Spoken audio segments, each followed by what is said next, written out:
Ladies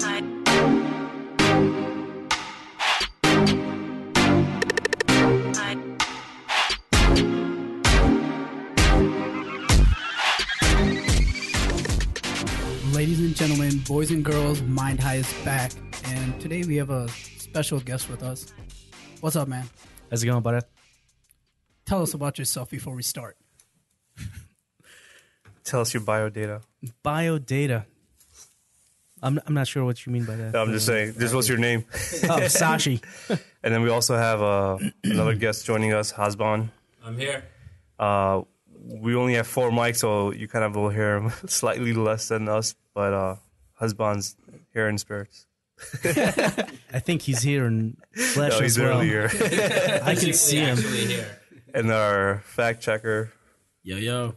Shazmania. 2013. But we wanted you to come on, Sash, because we were the other day we were talking about like energies and stuff like that, and I know you work at a nuclear power plant. I'm in the nuclear industry, yes. Yeah, so I thought it would be interesting, giving your background and a lot of your knowledge to bring you on board, and maybe we can kind of tackle some of, what is nuclear energy, and then kind of take that from like other energy sources in the world. Sounds good. Of course, I'll give you generalized answers because, I'm not completely an expert in the field. But you know more than us. Yeah, okay. We'll go with that. So you're an expert right now. Appreciate it. Yeah.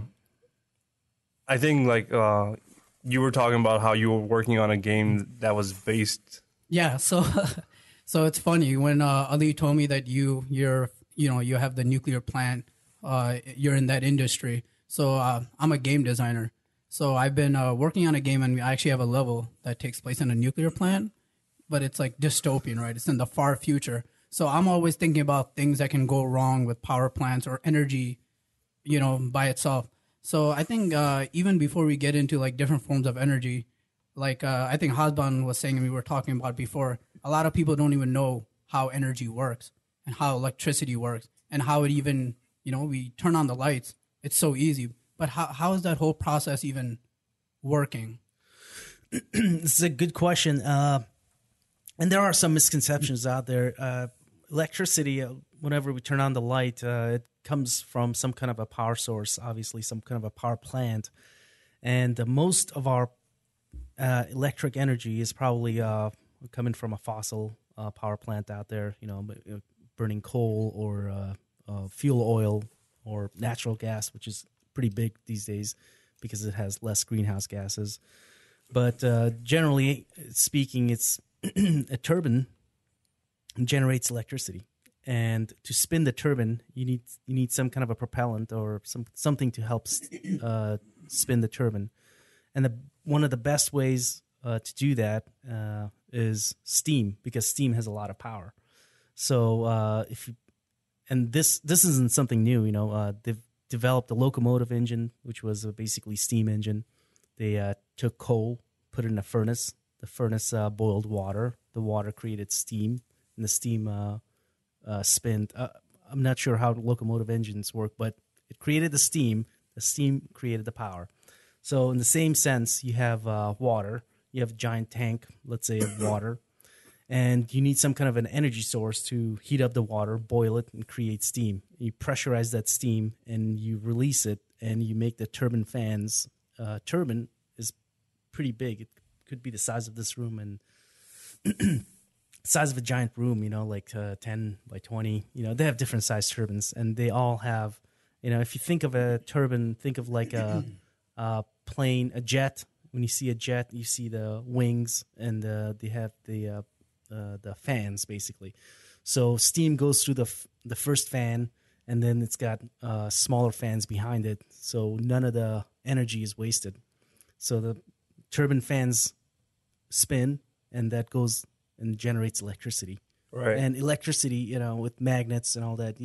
I don't know if you guys did some science experiments when you guys were kids, but you take magnets around a coil of wire, you spin it, and you create electricity.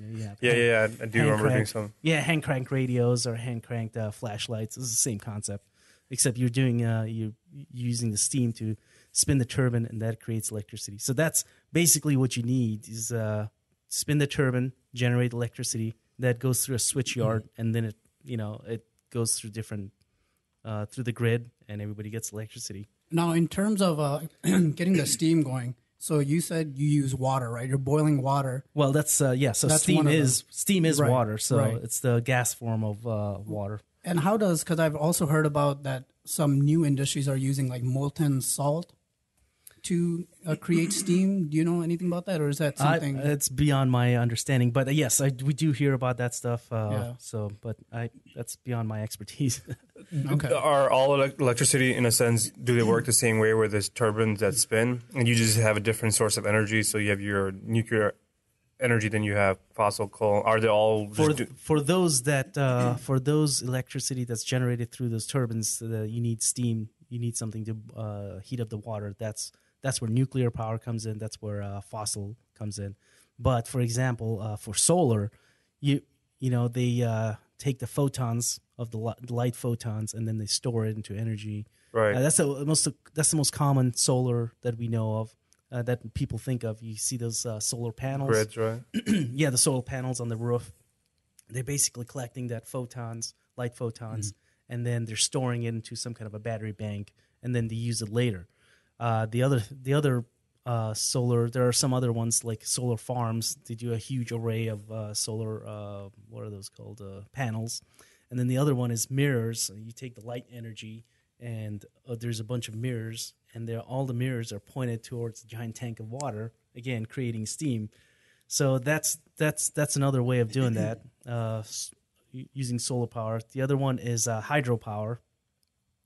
Hydropower is pretty big, especially in developing countries, and it's big here. As a matter of fact, the Hoover Dam. That's I was gonna say it's a dam, right? Yeah. Just about all dams that have been created by man in the modern era, post-electricity era, has been for generating electricity. Right, because the idea is the water pushes down and spins the turbine, right? It spins a turbine instead of steam. So you take a river and you basically plug it up, and then behind the plug, as the river's flowing, it creates this reservoir, a big lake, right. And all that pressure just builds up, and you control that pressure. So you open up again, I'm not an expert in that, but the general concept is you open up a gate, and you let the water through, because there's so much pressure built up behind in the reservoir. Right. That water just comes at incredible force, right? And it spins the turbines, and then that generates electricity. Right. So that's the main thing is we have. Whenever we use electricity, generally speaking, during the day, you don't use that much electricity. Most people, they turn off the lights, at night when you go to bed. You wake up in the morning, you don't really turn on the lights during the day. You just open up the windows. That's just normal people. Of course, other industries like businesses, they're using their lights constantly, and then they turn them off at night. Right. But at nighttime, utility companies, one of the challenges is to ensure that you have a constant flow of electricity. It's a challenge for it's always been a challenge, especially in developing countries where you have blackouts because they've overloaded the grid. They haven't quite mastered that yet. Oh, really? Yeah. So because you have to figure out, like for solar power, you catching it during the day and you're storing it, and then you have to use it at night, and you got to ensure that it's constantly there and you're not running out. Right. So that's why it's like something with hydro. You can control it. You can up the pressure. The turbines spin fast. More turbines are spinning. Like let's say during the day, less turbines are spinning because you need less electricity. Right. Or during the winter, you need more electricity. Just trying to be more efficient. Yes. Yeah. So they're trying to regulate how much you don't want to waste energy, right? Yeah. You want to be able to use it. You want to optimize. That's the word I'm looking for. Optimize the energy flow throughout so consumers can have a steady stream of electricity whenever you want it. Right. That's the beauty of living in first world countries. You can just turn on the light whenever you want. Yeah. Is that you're not just limited during the day, or you can just do 24/7. It's just right. And different forms of energy is important. Also to kind of we don't, as humans, like living in the first world country, really pay attention to where our source of energy is coming from. And I feel, like with the global warming and whatnot. So like, I think it's kind of important to understand the different types of energy that we currently have, and as a human civilization, how are we going to move forward picking the right one? Right. Because right now we kind of screwed ourselves with using fossil fuels because that's what the cheapest resources. It's abundant. Right. So it's available Yes. widely everywhere, and it's easy to get. It's really cheap to turn it into electricity as well. That process compared to. And isn't it also very efficient? Fossil fuels, right?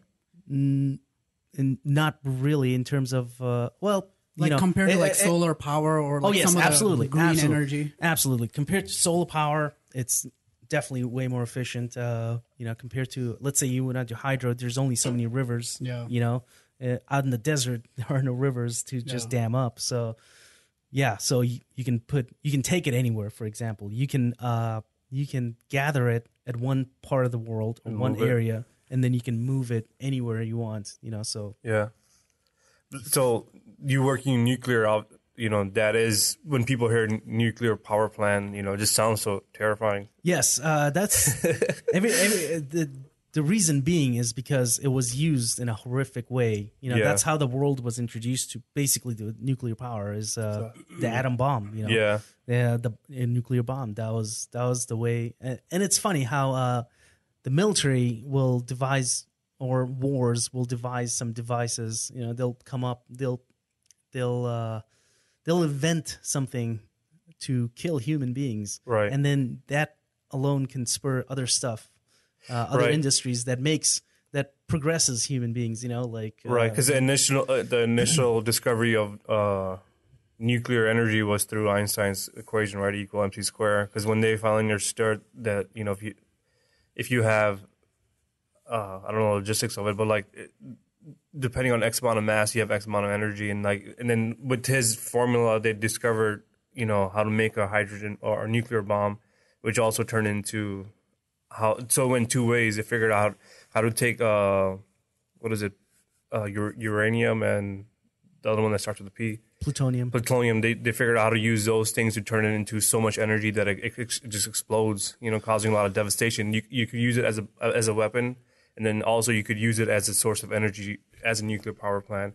And those two things, I think, started hand in hand. And obviously with the nuclear bombings, when you hear, then that word got associated with, nuclear power plant. When I used to always think of it, I always had a negative aspect of it.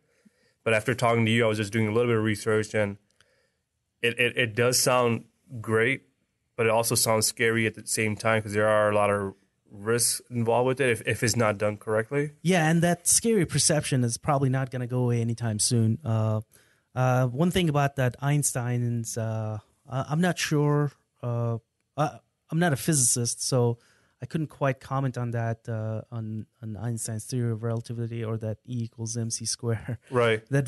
But I believe whenever you think of the nuclear bomb in the nuclear industry or whatever, you think about the first bomb, the name that's most associated with that is Robert Oppenheimer. Okay. So he's the father, basically. He's the father of figuring this stuff out. Yeah. And that first bomb was plutonium. They also have uranium. So there's radioactive elements that are natural in this earth. We have a lot of radioactive elements. We have plutonium, uranium, iron 55, cobalt 60, and the funny thing is some other stuff that you guys don't think of, such as like potassium. Right. There's radioactive elements like whenever you eat a banana, broccoli, you're taking in some amount of radioactivity. Interesting. Radioactivity itself is not bad because human beings on a day-to-day basis, we pick up different kinds of radioactivity every single day. You pick up terrestrial and extraterrestrial, and the extraterrestrial out of this earth is mainly solar, so from the sun. It's basically we pick up a ton of radiation from the sun, and then the other one is from the earth itself. Concrete emits some radioactivity. Bananas. If you travel at a certain altitude, if you look at it industry-wise, the amount of people who are picking up the most radioactivity through their jobs are airline workers. Why is that? Because they fly at such a high altitude on such a regular basis. that they're picking up the most amount of radiation because it's more closest to the sun, right? Yep. And then, of course, on a regular basis, we pick up some radioactivity when we get an X-ray, right? Especially at the dentist office. That's a pretty, but it's such a small amount. It's called basically an acute dose. Well, it's not even acute dose. Acute is mostly like you pick up a lot in a short amount of time, and then there's the chronic dose that we prefer to get in a dosage of radiation, which is a small amount over a long period of time through our work. Like if a nuke worker like myself were to work in the industry for 20, 30 years, we want to pick up an X amount over 20, 30 years. And even that, we've done the studies, and we're picking up way less than airline people workers. Yeah. Those who fly on a regular basis over that same 30-year career. So currently in the world, like nuclear energy is used, I think we were talking about like 3%, right? Yes, it's relatively new. When you compare it to fossil fuel, it's relatively new because using fossil fuels have been around, over 100 years now. I think mid to late 1800s when they figured out how to use fuel oil. Actually, before that, they were, I think, weren't they killing whales for the blubber? Could be. Yeah, they were killing whales because whales have a lot of blubber, and you can use that as energy. Yeah, you can render that into fuel oil, and then you use that to light lamps. That's how they used to light up rooms back in the day, or wax candles. Damn, I didn't know that. Yeah, it's crazy. So yeah, the whaling industry was huge back in the day. Of course, I'm sure the population was a lot more. And then as the population grew with the Industrial Revolution, we started figuring out coal. Coal was one of the first. And then after that, there was oil itself. Right. I believe that discovery was made in the U.S. as well. U.S. was one of the first oil-producing countries. Could be. And then want to look that up, sir? Yeah. But and then they went to natural gas, and natural gas is just another fossil fuel that you can. Right. And then nuclear. So what I was trying to get to that, I went off on a tangent. I apologize, but nuclear came in the 40s. So basically, the first atom bomb that was developed, and they were just trying to figure out a way to release a lot of energy, in terms of an explosion. And after that, they said, well, instead of killing a whole bunch of people with it, why don't we just harness that energy and create energy for all, like in terms of electricity? Why don't we just harness it? Right. And so that's how it works. So you take a fuel, which is usually uranium pellets. They're enriched uranium, not to the point of a nuclear bomb enriched. That's like 97% enriched. You just need maybe 15% enriched. Don't hold me to that. Somebody want to fact check that. But you don't. So you take those uranium pellets. It's not even a lot in terms of size, right? Is it size of a ball or it's a pellet, right? It's really small. It's think of it like a battery, like a AA battery. That's all you need. Yeah, but even smaller, like in the size of your fingertip. Okay. So if you want to put it into perspective, a uranium pellet the size of your fingertip will create about the same amount of energy as you can get with like 15 to 16,000 cubic feet of natural gas. Wow, yeah. That's insane. Or about a ton of 1 ton of coal, or 1,700 pounds of coal, or 140, and it says 149, 150 gallons of oil. So, wow. Real quick, when we were talking about the history of fossil fuels, according to justenergysolar.com, archaeologists have found evidence of surface mining and household usage of coal in China dating back to 3490 BC. Wow. And what was the other thing you guys were asking about the U.S.? And was oil U.S. the first nation to start using oil? Is that what you said? Or? Yeah. And when we say oil, it's like crude oil production, and then we refine that later. Since uranium is such a big part of this, is it necessary? Do we have enough uranium to keep nuclear power plants going? Oh, absolutely. It's a natural forming element, and a lot of countries have uranium mines, including the U.S. But yes, it's abundant in terms of how much we use. Like I just mentioned, it's a pellet. It's like tiny. So the pellet can power a whole city? Well, no, I mean, 17,000 cubic feet of natural gas is not going to power a whole city. So you stack up a bunch of pellets, of course, to a fuel rod, and you have a bunch of fuel rods. And even at that, I can't really put it into perspective because it's different from place to place. But so, like one nuclear power plant, how many pellets would they have? Like hundreds, thousands? Yes, they'll have thousands and thousands of pellets over its lifetime. I couldn't tell you because a nuclear power plant in the United States. Now I'm gonna stick to mostly United States because that's what I know. Right. Our regulations are very strict. So in the United States, a nuclear power plant can operate, generally speaking, 20 to 30 years. That's the lifespan. So so those pellets last 20, 30 years, and they're done, and then the whole operation's done? No, and then the pellets start decaying. So once then you got to put it away into a spent fuel pool. Every nuclear power plant, again, generally speaking, right, they have a spent fuel pool where they'll cool down, as they call it. It's got a decay, a half-life, and then once that is done, it's through its timeline, it'll cool off, and you put it into casks for storage, for long-term storage and or burial. Back in the day, there were nuclear power plants around the country sent it to a repository for final burial. So we bury it. The spent fuel, yeah. You bury it in Yucca Mountain in Nevada was one of the repositories. And then the federal government put a moratorium on on Yucca Mountain in Nevada. So all the power plants in the country are not allowed to send it to a federal repository. So now all spent fuel that has been spent, that cannot be reused. Basically, it's nuclear waste. It just stays on site. And it takes millions of years for it to. It depends from element to element, but the half-life of some could be like as low as couple of years, 5 years, all the way to thousands of 40,000 years. Is it true that you can actually reuse that waste fuel? Because that's one of the things that I think I was reading about, but I might get the concepts mixed up. That you might actually be able to reuse some of that waste fuel as well and get more energy out of it. Actually, yes, they have figured out ways. I don't know if we're doing that here in the United States or who's doing it, which utility company or whatever. But they have figured out ways to be able to recycle the nuclear fuel itself and reuse it at a later date. But I don't understand the concept of it myself. I'm not thoroughly versed in that. So, like, Chaz, you know that YouTube video that you were playing? What's that channel called that created that one? So if people want to know. It's hard to say. It's like Curza Wireless.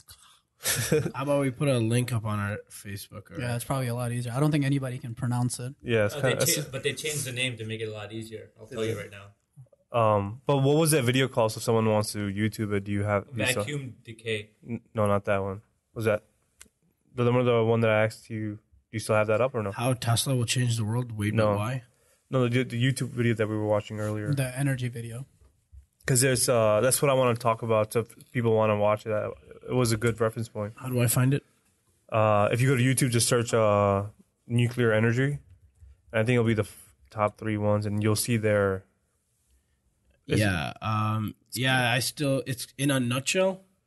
Yeah, that's the one. Nuclear energy explained. How does it work? And it's part 1 of 3. It's 3 parts. Yeah, so that one. So I was watching that video before I came here. So the first part was explaining about nuclear energy when it started in the 1940s, like you said. What was that? So like it started like in the 1940s, and part of it was to use it as a weapon, yeah. And then part of it was to see how we can use, like you said, contain this energy and use it as an energy source. I think early in the 1940s they were talking about how the idea was it was really popular because they were trying to do like nuclear cars, nuclear airplanes. Right. They have nuclear powered boats. Or Yeah. So when I say boat, I mean ship, a giant ship. Yeah, so when it was first discovered, it was supposed to be like the future source of energy. We were going to move that direction. Then, as soon as like the nuclear bombings happened, everyone's perception of nuclear energy changed. And Well, I think there was more that contributed to the negative perception. It wasn't just the weaponized aspect of it. It was also like a civilian meltdown. Yeah, in the I think in that video they mentioned like 59 or 58 or 1958. Chernobyl. I think so. Yeah, yeah. So there was 3 or 4 major ones. Actually, 3 that they talk about. 2 were in the early 1950s or 60s, and 1 was in 2011, right? Which one's that? Starts with the F. Fukushima. Yeah. Okay, so Fukushima, what happened there is... let me explain that whole as best as I can. You know, you might have to talk to nuclear engineers, but as best as I know, this is how nuclear energy works. So remember I mentioned the steam, right? So you take the uranium, which is radioactive, and create a chain reaction. Basically, so when you split the atom, you know, it creates a lot of energy. Right. So in a bomb, you split the atom, and it has other. It in turn creates energy and splits other atoms. It creates a chain reaction, creates a tremendous amount of energy, and it explodes. So you do a controlled chain reaction in a nuclear power plant. So you have a reactor. It's a vessel. It looks like a think of it like a bottle of water. Yeah, and it's filled with water. And the guide tubes, they have control rod guide tubes that they use to create. They control it. So in the outside or the inside? In the inside. Okay, the rods are inside, which contain the... And it has the fuel rods and everything. Okay. And then they create that chain reaction. It's, the atom is split. Splitting, right? Yeah, they fire electrons out of it, I think. And yes, then they're splitting it, and then that reaction creates a lot of energy. That energy creates heat. That heat makes the water boil. Right. The water boiling creates a steam, and then you control that steam through pipes and whatnot. Right. To move the to spin the turbines. Yep. And then when necessary, when you're done, you put the control rod guide tubes back up, and you shut off the chain reaction. You cool it down. Okay. So at nighttime, when there's more people need more electricity, they ramp it up.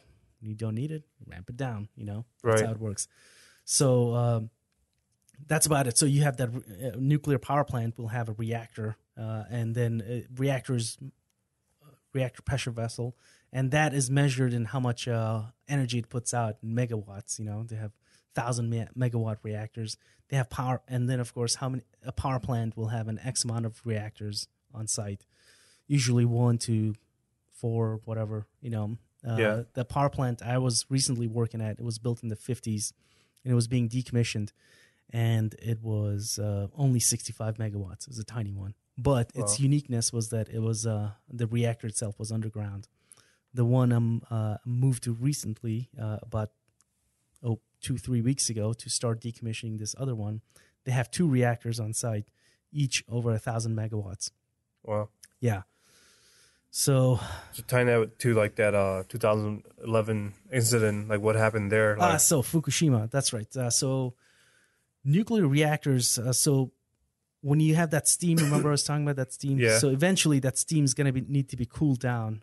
And then when it cools down, it becomes water, and it's fed right back into the reactor. To fill it up? Yeah, so it goes into a loop. It's closed loop. So you have the water inside the reactor. It turns into steam, spins the turbines, and then you pass it through other pipes. You cool that water off. Yeah. The steam off. Right. It's not touching anything because it's in pipes, and you cool that steam off, turn it back into water, and put it back into the reactor. So it's a closed loop. So you need an incredible amount of cooling power. So usually, generally speaking, it's not true for every single one, but generally speaking, you need to be close to a body of water, because water is a good source of cooling material. Right. So usually they put nuclear power plants close to a body of water, like Lake Michigan. Right. There's one in Zion, a few, maybe 40 minutes north of Chicago. So Oh, really? it's being decommissioned right now. So it's not running anymore. Okay. But there's stuff around the Pacific. So Fukushima is the same way. it was close to a body of water, in this case the Pacific, and they had the tsunami. And so what happened is that tsunami caused a flooding, because there's an incredible amount of ocean water that came in. Yeah. And that created their power sources to go out. I think, there's more.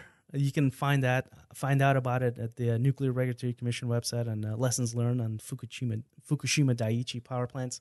So it's just basically one thing led to another thing and it just went bad. So they weren't able to shut it down in time and cool it. So when that happened, one of their reactors started melting down. That's about as layman of a term I can put it. So like it got extremely hot to a point where it started melting down. Yeah, and then it came outside of the thing that was being contained, right? Containment facility, right? And now that spill alone, did it explode or did it? No, it didn't explode. So it just melted released. down. It just released a lot of radiation. Yes, once it melted down and it did release. Because I was reading where. No, it didn't release it like it's not like a nuclear bomb would, obviously, but it did release. Right, it. but it did enough significant damage within like the local radius, right, where any living thing there would die. So like. They would get an acute exposure of radiation, which means a lot within a short period of time. So it's different from different animal. For human beings, you get sick and then you start vomiting and you die. That's the way to. Right, and that the area that it leaked in for like tens, if not 20, couple of years, it's going to last there, right? It's contaminated. It's contaminated. So you can't go back there. However, nuclear contamination can be remediated, and you can clean that up and then go back to a state where it was. So the same video that I was referring to, they talked about that, and they said, how that sounds terrifying, right? Like we think about, would we want a source of energy that is sitting there to blow up or like melt? And what they said is like, given when we first started this, there's only been 3 major incidents, and out of those 3 major incidents, you can kind of in the ballpark say thousands of people died, right, because of it. But there's nowhere near even close to how many people are going to die through car accidents. Not only that, through pollution. Pollution, yeah, absolutely. Like the fossil fuels that we were. The problem with nuclear reactors exploding or melting down is it's a headline news, right? Yeah. Oh, nuclear facility melted, whatever, and X amount of people die right now. But fossil fuel is killing them in stealth, so you don't see it. Right. Like you're smoking that. They're saying like there's been studies done where, like smoking all this. Countries like or cities like New York or LA, like big, heavy condensed countries, or somewhere in China where they have so much pollution. The people the smog that you're breathing in is slowly giving you lung cancer. You don't realize it is damaging your brain cells. So it's that source causing of energy, birth defects and whatnot. Right. It's a funny thing you should say. Growing up here in Chicago, we used to have snow days. You guys remember that? Yeah. That was awesome. Yeah. You look at the news and see which counties have snow days. And yeah. Like, oh, Cook County, yes. Yeah, we get to stay home, or play out in the snow. Well, in Southern California, in the LA and Riverside counties, they used to have smog days. Oh, snap, really? Yeah, where it was so bad that it was you shouldn't let your kids out. I mean, my wife's from Riverside. Holy crap. So she used to have smog days, yeah. Is that still happening till this day? No, they've, obviously we've taken some steps, to improve it? To improve it, yeah. So, for example, we're doing, one of the things, for example, like you do smog testing, emissions standards for vehicles and whatnots, and, industry. A lot of industry has kind of gone away on the buy side. Industry is probably some of the biggest polluters. It's not us, right. Mostly vehicles, but it's mostly industry burning all this fossil fuels right. to stay afloat. So when I heard that, I'm like, maybe it's not such a bad thing to do it. But then they also were talking about like the form of nuclear energy, it's using the water method, like you said. Mm-hmm. But there are other better methods to use to contain it, but they're way more expensive. And then the countries that are using it, don't want to put up that money to do it, so they do it the cheaper route, which is the water mechanism. But that has more chances of it, things going bad. But they're saying there are possible ways to do it better, but that costs money. And that's true for just about any technology you can think of. Right. Anything that's new is going to be expensive. Right. And then eventually, over time, you figure out a way that everybody can use it. Like the car, the automobile back in the day was just ridiculously expensive. Only it was a plaything for the rich. Right. But then guys like Henry Ford came about and figured out a way to make it cheap enough so anybody, or affordable enough so anybody can be able to use it. So if the desire is there from the people, if people are informed enough about anything, the desire is there and the demand is there. Right. They will figure out a way to make it affordable. And this is what our podcast, I mean, the way we can move the direction now is like what we normally focus on is like the desires that is there is one is greed and money and politics that holds back that innovation. And it's not like us as a human civilization, what are we going to do to move forward? People want to take advantage of the certain resources that are in play. So if we had fossil fuel come first, those,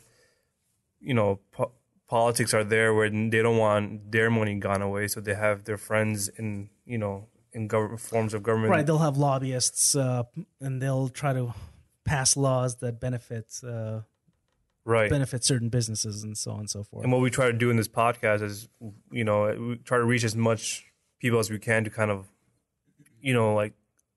open people's way of thinking that we shouldn't be selfish when we're making a decision. We should be thinking collectively as a group, right? So what can we do because through human evolution has led us to this day and time where we are fighting over resources, and then, everyone's trying to see but we can talk about energy, which form of energy is the best way. And usually the ones that are winning are the people that started it first, even though those like fossil fuels are incorrect, but somehow it's so hard to convince the government to go to a cleaner source of energy because somehow it involves money or we don't have the budget, but we have budgets for other things. It's like that desire of some people also think that there's afterlife and stuff like that. So there is no point of fixing things, this is all in God's plan, if you will. Right. So they let the system be what it is, and for me for us it's kind of hard to watch and stay idle. Real quick, so a little late on this, but petroleum and when this was made, and a little bit more about nuclear recycling, it's so amazing. So first off, James Young made something like petroleum back in 1847. And then the first commercial oil refinery actually came in Glasgow in 1851. Oh, in Scotland. Yeah. Oh. So, okay, wait. So what I was reading about nuclear recycling and just this amazing energy, that nuclear waste is recyclable, like Hasban was saying. It can be treated, and once it's used in a reactor, it can be treated and put into another reactor as fuel. Typical reactors only extract a few percentage of the energy in their fuel, so it's reusable. You could power the entire U.S. electricity grid off the energy in nuclear waste for almost 100 years. Yeah. So, that in itself is amazing. But are we saying that it's too expensive of a route right now? Is that the issue? Because this just seems like the obvious route to go. Yeah, what is it the startup cost? Because it seems like it's so efficient if it's recyclable and it's renewable. Yeah, it's... And then real quick, so if you recycle the waste, the final waste that is left over decays to harmlessness within a few hundred years rather than a million years as with standard nuclear waste, unrecycled nuclear waste.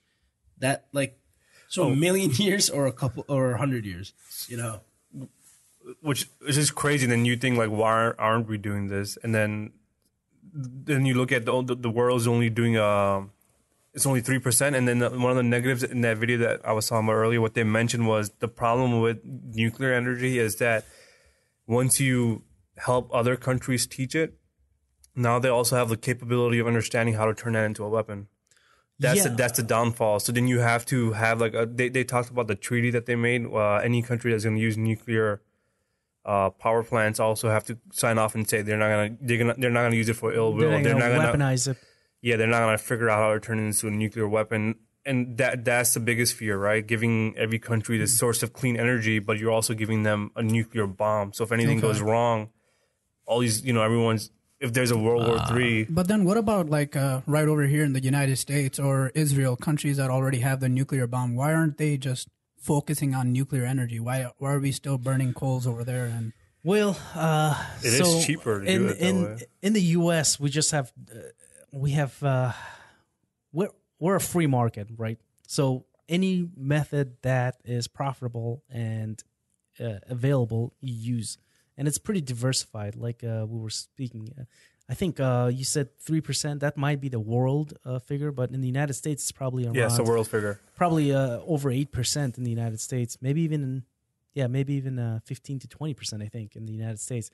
But it may increase, it may decrease. I don't know. Maybe it'll go to solar power. But it's just what's available. You know, a business, you go with established methods. Like for example, if we were to buy a computer, you know, we're not some businesses will rather go with a technology that's established. You know, let's say I'm just gonna throw a name out there. I'm just gonna go with the Sony Vaio because they've worked out the bugs and they've already done it. Or when you go buy a car, you know, some cars are just so revolutionary, and like the Tesla, you know, so revolutionary.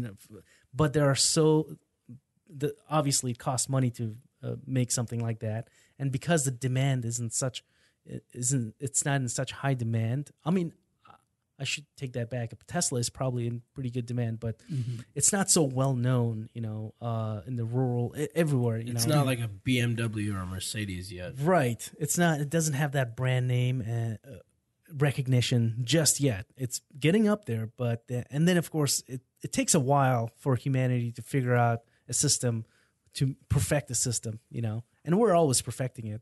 And you know the funny thing is, you guys have heard of Standard Oil? There used to be the Standard Oil building in downtown Chicago. No. Then it was the Amoco building. Okay, I remember the Amoco building. Yeah. So Standard Oil does John D. Rockefeller's company, you know, and he figured. So by the time John D. Rockefeller became a businessman, the oil was being extracted from the ground, and that was being refined into fuel oil for lighting, you know, for like putting in lanterns. Yeah. And they had this byproduct, you know, which is like gasoline. It was like, what do we do with this? They just threw it out. They just threw it away. They dumped it, right? They dumped it. Yeah. They dumped it. Yeah. And then Rockefeller was like, "Hey guys, you can use this for like, you know, for your vehicles, and you power it, and then goes." And then all of a sudden, gasoline took off. You know, right. so there was this byproduct.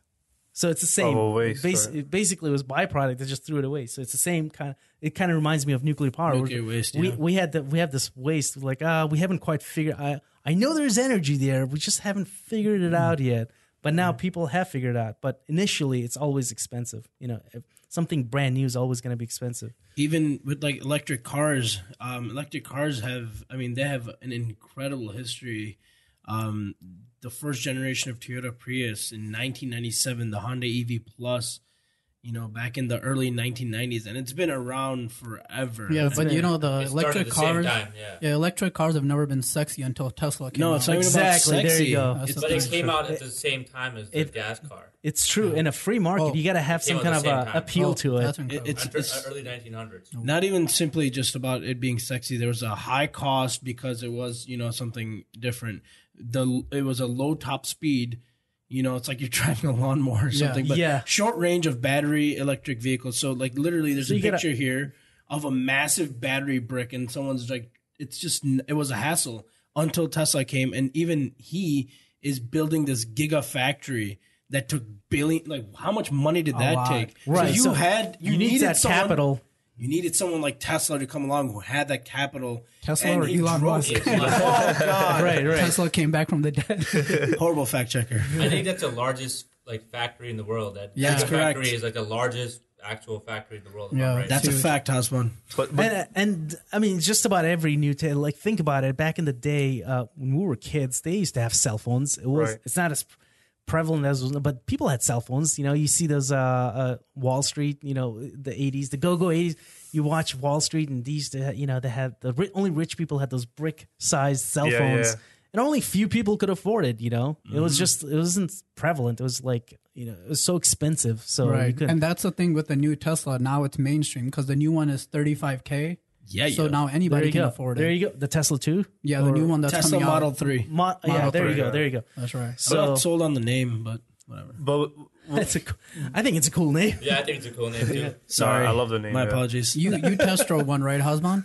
A Tesla? Well, I test drove a Model X, which is the SUV. Yeah. And that was pretty badass. Yeah. The doors open up like Yeah, like yeah. Lambo doors, right? And then like the top is basically a whole panoramic kind of view. And it's just cool, and it's just cool to see something different. I mean, a car has just been a car for so long, I guess. And it's it's a space where you can like innovate, I guess, and it's finally here. Self-driving. And there you go. So like, it's not like electric cars haven't been around. They were around during the Model T when Ford built his Model T back in the 1900s, right? Yeah. But and then it kind of became mainstream with the Prius, but nobody thought of Prius as sexy. Meh. Right. No, Exactly. that's like the 40-year-old virgin. Yeah, joke. exactly. That's what you drive. Yeah, Exactly. So same thing with that with nuclear. So with nuclear energy, you have so many competing factors in terms of well, I wouldn't say competing factors. Let me take that back. You have so many perceptions you got to fight. You have the weaponized perception, you have the meltdown perception, and then there are these geniuses that are trying to figure out a way to reuse the energy. And Right. it's just, if more people were interested, if it was more appealing to the masses, then more people would do it. Then the businesses would respond. A business is only going to respond to a demand, right? Right. They're Well, not what's gonna scary respond. about that is if we never respond. Let's say if it never becomes a demand, right? That could end humanity as a whole. We're so if we want to keep things cheap, we want to keep things affordable. To like if we don't invest in clean energy, and let's just say we keep it the way it is, and we ignore global warming and all that stuff, then we never. It might be too late to fix what we've already damaged. I feel like we're still deciding on what is the alternative energy to go with, because over here, an International Energy Agency right now is saying that solar power will become a viable alternative to fossil fuels ahead of coal, hydro, and nuclear within a decade. Yeah, we have an ultimate nuclear plant right up there in the sky. But there's some studies done. But there's some studies done where they're saying like it might be too late to fix some of the damages that we've done with climate change. Sure, yeah. but that Oh, doesn't yeah. mean you just completely No, fuck we quit. yourself, No, I totally agree. But what I'm saying is like Elon Musk came in, right? His intentions are what he really cares about the well-being. Do what you can for now. Not only that, but he actually cares the well-being of human civilization, planet. moving it forward in the right direction, right? Yeah. I mean, he doesn't have money in his heart. Like greed is not driving him. His passion for human civilization is driving him. Yeah. So you need more people like that are not there for capital gains, but they are there for. Do you think that's really true, or do you think that's just a perception he wants people to understand? No, Because Everyone's driven by greed. well, No, Well, he's a I'm billionaire. greedy. He's already has enough. Like I what- think he's passionate about getting something special done. right, like You know? maybe his legacy. Yeah. Well, You he's know? doing something that Is he's he not talked make- about since like college. He didn't just, he said he's going to do these 3 things, I think it was. That I forgot the specific things, and he's doing that. Yeah, he's driven. He's driven. Really yeah. driven, ambitious. Yeah, we all idolize him. We can all agree on that. This guy's awesome. I think once you look, once you understand the reality of life, the more if you like go into like studying the universe and studying where we came from, how time and all that stuff started, the more and more you realize, the more and more you realize that we, are just a fraction of time, and and I think group people like that understand it more, want to make the best of their time, want to keep this thing going, and they're not just looking for their only self-interest. And I truly believe, like, I don't think for Elon Musk, at least, money's driving him.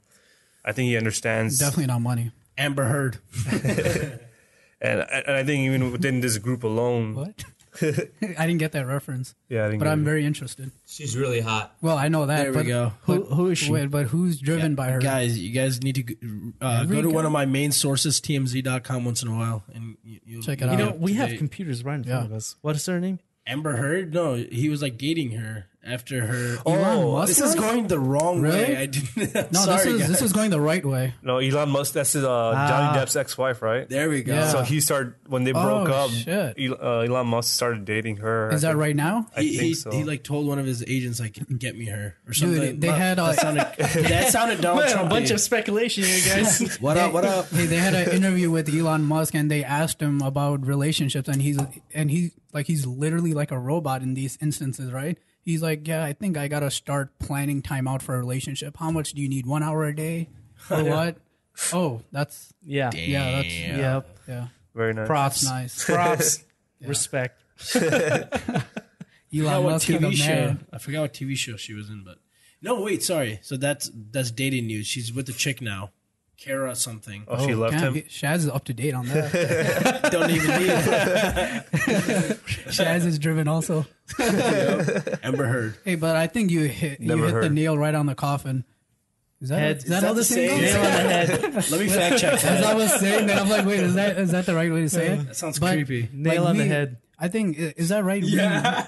We all know what the cleanest source of energy is. It's the sun, right? Right. It's solar power, but the problem is it's so inefficient right now and Right, super there you go. expensive, right? Well, should that- yes, it's inefficient at the moment. There Yeah. you go. There you go. But like shit, like I mean, you got to think hydropower is it has no greenhouse gas. There's wind power. There's, you know, but all those have. I'm not. Well, let's go with hydropower. It's got a negative environmental impact. You know, Yeah. you look at a river, you think of it as like an artery. You know, it's the river serves a purpose and it feeds an ecosystem and all that. Wow. So when you plug it up, it's like clogging up an artery. It's, you know, we're just learning that that. was now. like that was the best way to put it because I totally got it right away. Perfect. That's amazing. Because, you know, you have fish that travel and then a whole bunch of ecosystems that Yeah, depend on it. Depend on it. Yeah. When you plug it up and then you're changing the whole ecosystem, you're creating a reservoir, a lake, and then on the other side there's nothing.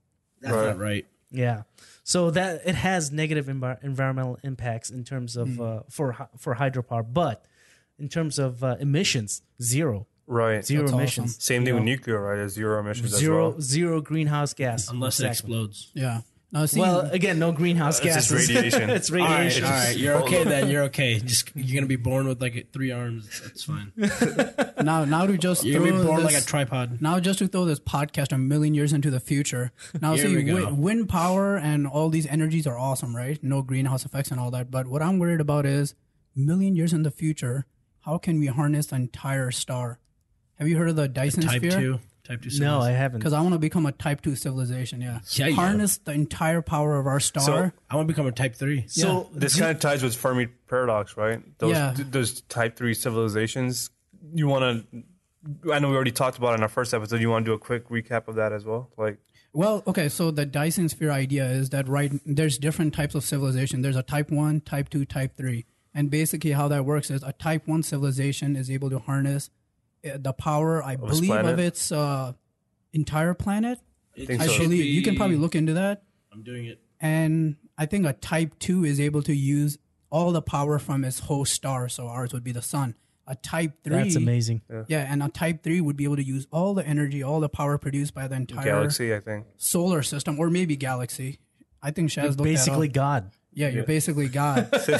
So right now we're I wonder if that's how the concept of God came into it, like a Type 3 civilization God came became into Type 3. Type 3 civilization came into contact with a lesser Type 1 like us, you know, like, oh my God, you're God. Yeah. yes, that's probably And- what happened. And the guys were like, Frank, come on, you can't let him think you're God. I'm like, dude, let it be. Let Frank have it. He hasn't gotten laid yet, you know. And bro, he's Type 3. Yeah. No, so like He's woke as fuck.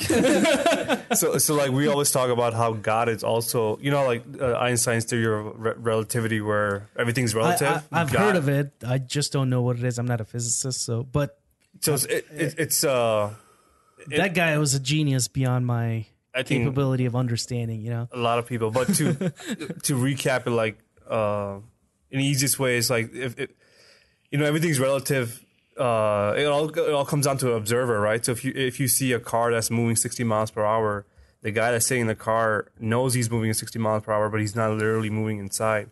So, or I think the best explanation I read is like, imagine a train that's moving, right? Let's say it's going 60 miles per hour. And within that train, one of the carts, 2 people are playing ping pong. And when they're playing ping pong, when they hit the ball, let's just say it goes 10 miles per hour, right? So if you ask observers in the crate, in the train, how fast is that ball moving? They'll say, oh, it's moving 10 miles per hour. I can measure it, with my equipment or whatever. But if you ask a person that's outside the train and watches the train moving forward and also sees the ball moving forward 10 miles per hour, so he will say the ball is moving 70 miles per hour. Right. So then the question becomes, who is right? And the answer is everyone. They both are right. It's based on Everybody's right. You're right. You're right.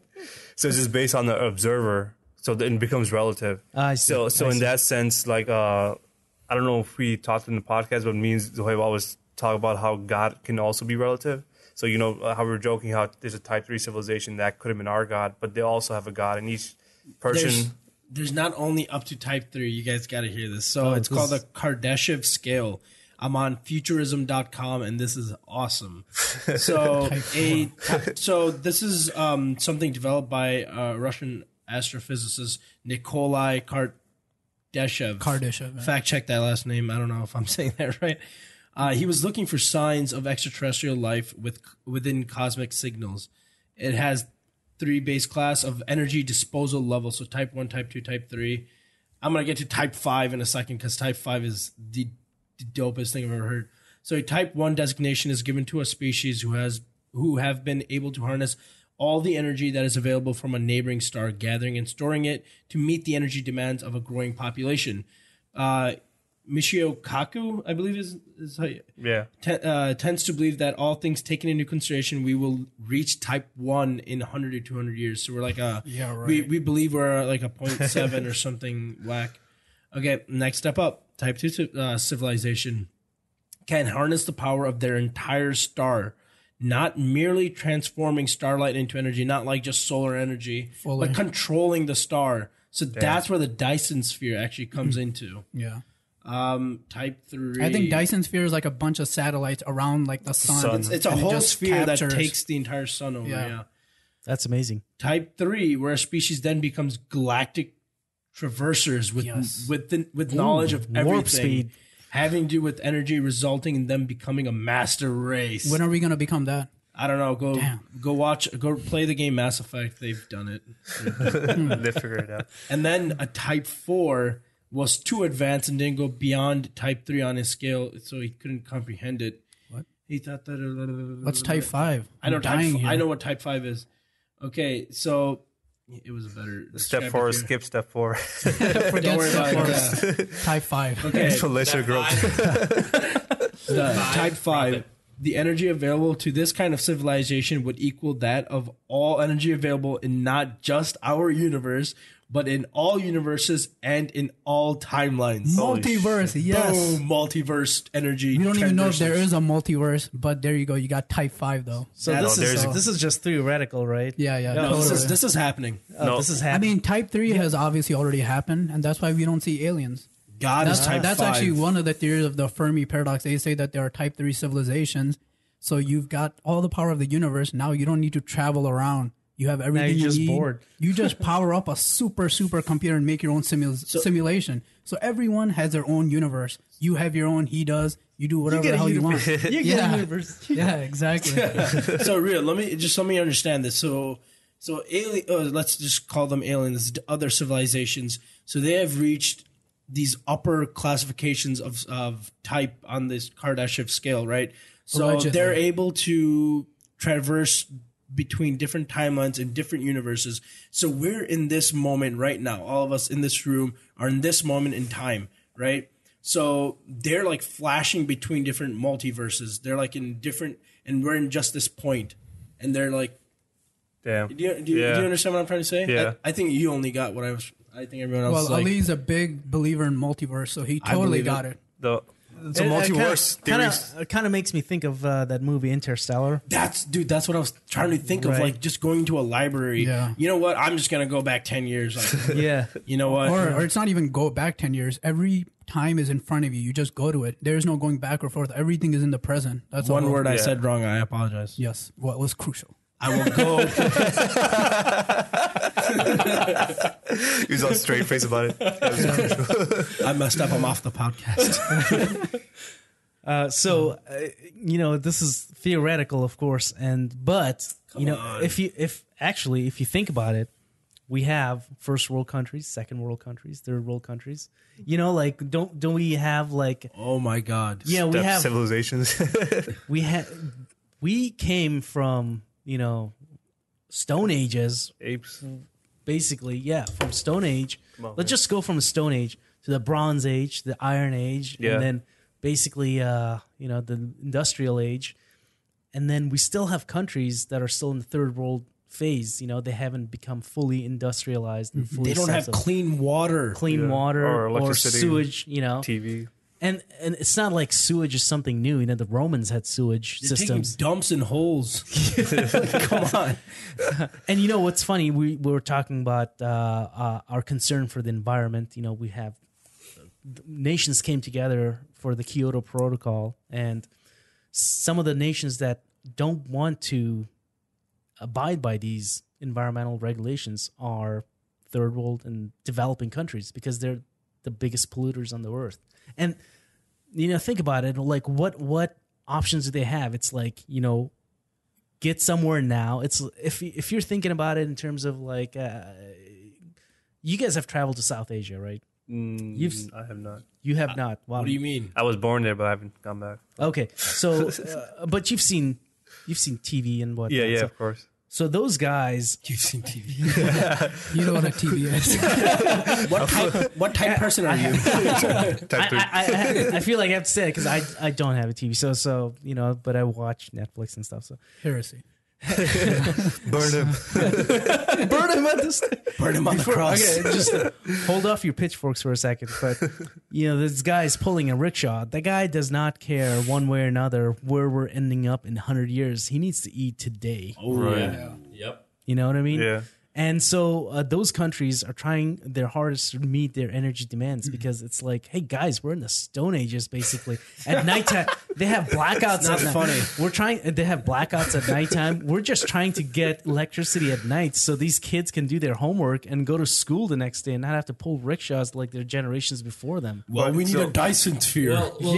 So eventually, we'll get to that point. I mean, what I'm trying to say, it's not all doom and gloom. Look at the bright aspect of it. Like that wasn't so different here in the United States. We had child labor. We had kids. Slavery. I mean, think about that. We had women who couldn't vote. Half of our population didn't have a say in where we're going to go. Yeah, That's like a 0.3 civilization. You're harnessing the energy of other people. yeah, exactly. That's a terrible. Bad start. So here in the U.S., we and it just happened in the last 100 years. We've advanced so far. We were the biggest polluters. We had gasoline as a byproduct. We just threw it away. Right. So Hold on, Hasban wants to say something. Yeah, I was saying, I think those countries feel like we're the ones being assholes because they're like, finally we figured it out, and now you're saying you want to change the whole thing. Right, you can't change the game. We're just learning the game. You can't change the rules on us. We're just catching up. Yeah. So, but eventually we'll get there. So So once if you really think about it, like how you were saying that people in the third world country are just worrying about just eating food now today, right? Yeah. So if you really think about it in life in general, it all comes down to energy, right? So energy being food and water, so it starts with you. Right. You need energy. You eat You need food, to keep the convert system it. going. Exactly. And then it becomes then it all becomes how much energy sources are available to you, and how much do you have to work to get to it? Who's controlling those energy sources?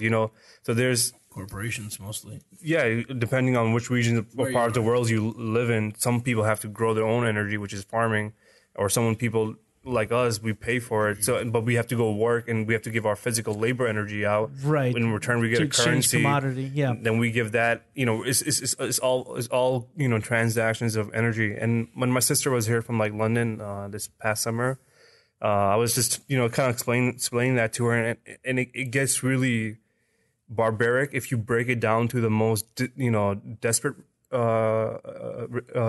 results. So like, for example, imagine if the world goes into a like world like Walking Dead situation where there's zombies or whatever, right? So like I was telling her a scenario, like imagine like in a barn, we it's just me and my family, with her and her kids, and we're hiding from whatever, could be Nazis, it could be zombies, whatever. Nazi zombies. Yeah, Nazi zombies. Yes. Oh man, those anti-Semite bastards. We'll get them. So imagine a scenario where we're hiding, and then we have a limited resource of energy, which is food and water. And each day we're using it and staying alive. And then imagine the time where it comes down to where I have one loaf of bread left. You become primal. So yeah, when it comes to that, You're reverting back to ape. Yeah, when it comes to that desperate moment, I'm not gonna eat it. I'm gonna give it to my daughter. I'm not gonna give it to your daughter. I would want my daughter to live. Exactly. This is how barbaric we'll get when. Exactly. I mean, it happened But the you're other. failing. You're You're really selfish, bro. Jeez, it happened. No, it like- happened the other night when we were running out of the Villa Palermo. Yeah. Oh yeah, I got that last slice. But that's how crazy, like this illusion of life that we have, because we have so many abundant resources available that we don't think like that. But if you really think about a rough scenario like that, would you share that bread? Would you eat that bread? Are you going to sacrifice yourself, or are you going to sacrifice your daughter to give your Other niece daughter, to live? yeah. Like how are you going to choose those scenarios? And it gets, you become barbaric. I at this tell you point. what, in that situation, you finally figure out who the favorite kid is. Yeah. It wasn't me. Right. So like right I'd now, be dead. we just have an illusion of life, and we just are living freely. So like we don't have to worry about these things. So it allows us to focus on things like moving the civilization forward, That's right? right. Whereas people in India or Asia that are more poor, they're currently Africa. Yeah, Africa. Their main resource is food and water. They can only think about this. They can't think about the future. Or future, how, yeah. So We here living in first world, just eating a snack. It was basically a snack. It wasn't like a meal, we needed to eat. We have the luxury of thinking about this and philosophizing, where those guys just don't care. Right. So then they're living day to day. Then does it become a burden on our end, where now we have these resources, now we have the time to think and make innovation technologies. How can we bring these people up to speed? Is it not on our end to do that? So you're saying, isn't it our responsibility to advance everybody else at the same time? Right, because for me, like there is no afterlife, right? So I feel like this earth is a living organism as well, and they're part of us too. And I feel we need to work together as a one. There should be one global. Wait, do you mean like advancing us so that we can keep making headway, like figuring out what the next alternative energy is, or bringing the rest of the world up to speed? Yeah, he's advancing saying the rest of the world. So what you're saying is like we don't have to worry about our daily needs. We're not primal anymore. So we have time to dedicate to others now because we're so well off. Right. So So isn't it our Okay. burden now? It's our responsibility, Yeah. right? So if Sounds you like think, communism. it kind of does, but at the same time, if you think about that, if you're dedicating your time and resources to bringing the rest of the people up to speed, then who's innovating? No, I mean, there's 7 billion people in the world, right? It's not like So one. so it we could can't- be different innovation. So like, what are our problems right now? It's let's say it's energy, right? It's not. The energies that we have are killing us. So we need to solve that. So we got to go to clean energy. So once we get clean energy, how do we make it in a way like nuclear power plant that can power the whole world? You just need one of those, Right. So now everyone gets energy. So like the greed is not the driver. So if the greed is the driver, then this becomes like a premium energy source. Oh, hey Zohaib, like what kind of person are you? You're getting that energy, fossil fuels, but not The greed. clean stuff. Yeah, but I'm gonna charge you more for this. Right, Like organic food or whatnot. Like think- money always drives us. I think what he was saying right now, maybe was that if you have one section like us, right now we're focusing our energy to getting those people that are behind up to speed. Right. So I think when you were talking about innovation, are you saying that if we're worrying about them, we're not moving forward ourselves? Right. Yeah. So you gotta be continuously moving forward. You know, That's all fine and well, but okay, even if it was for us to move the rest of the world and bring them up to speed so they have clean energy and food, but what's the incentive for us Profit. to do that? How You can still make money. It's still an industry, but the upfront cost would be too much. And I would think that's where what I mean. Yeah. the governments have to get involved. The local governments over there should be spending some money on that. people can argue that again for and against them. I couldn't care less. I would just think it's like if you look at our history, we've constantly innovated, right?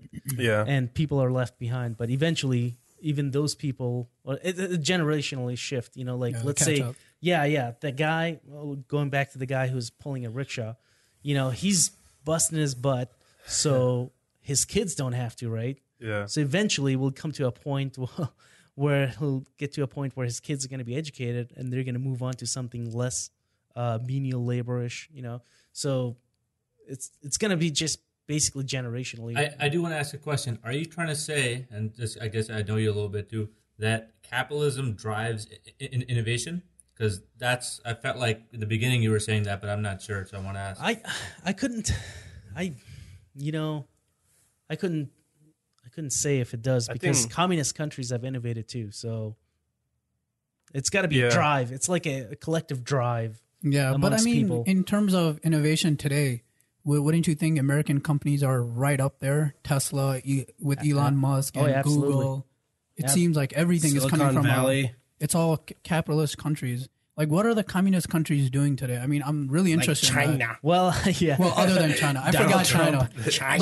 But China doesn't really innovate. Yeah, innovation. They imitate. They made imitate. Exactly. True. Or reverse engineer. They made gun And if you look at it, there aren't any true communist countries left in the world anyways. Like, what, North Korea? That's not really, you know, or... They made communism Kim. hasn't really worked out on a large scale, I think. Sounds like a good idea, though, on paper. Utopian, yeah. So communist is what, like everyone gets an equal share, right? Is that? Everyone's well, happy.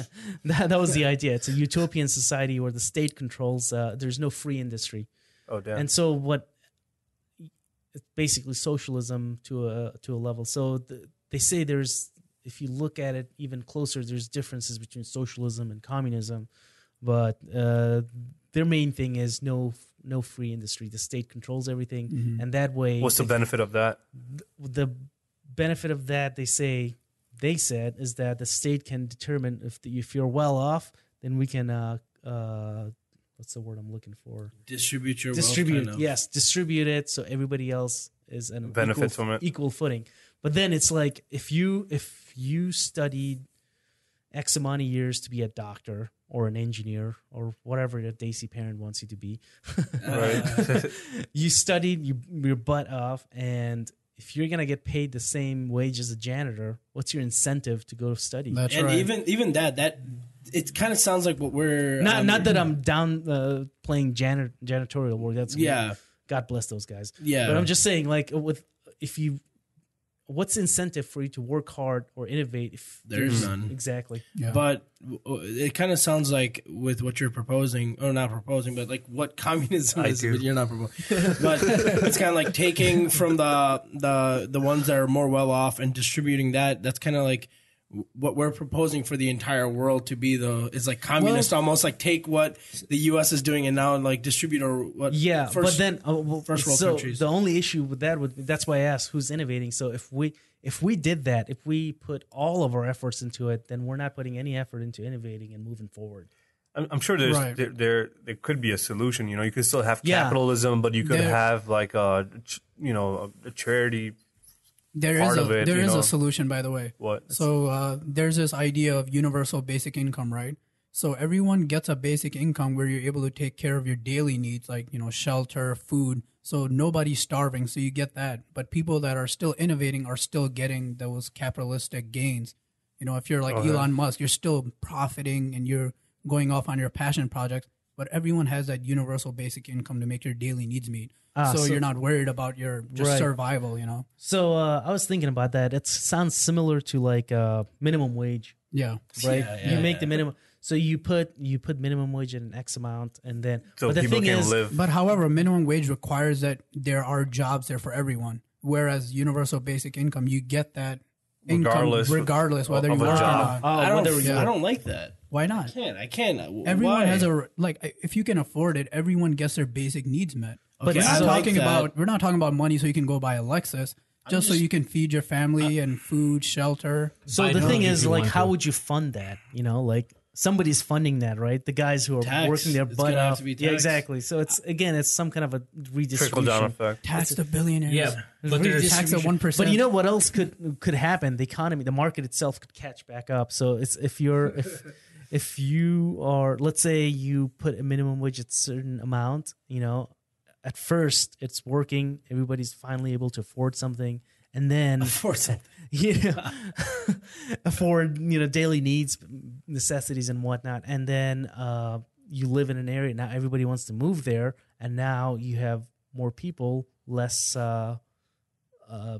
housing. Let's say the Right. rent goes up, and as that goes up, everything else kind of goes up. And now minimum wage doesn't cut it anymore. Oh, Yeah. You know what I mean? So it's Yeah. like a cycle. So. And then you need to raise it again. Yeah, exactly. And it happens. That's look at inflation. Yeah, you gotta catch up. Yeah. Everyone's Donald Trump. Well, Osman has something to say. Here we go, guys.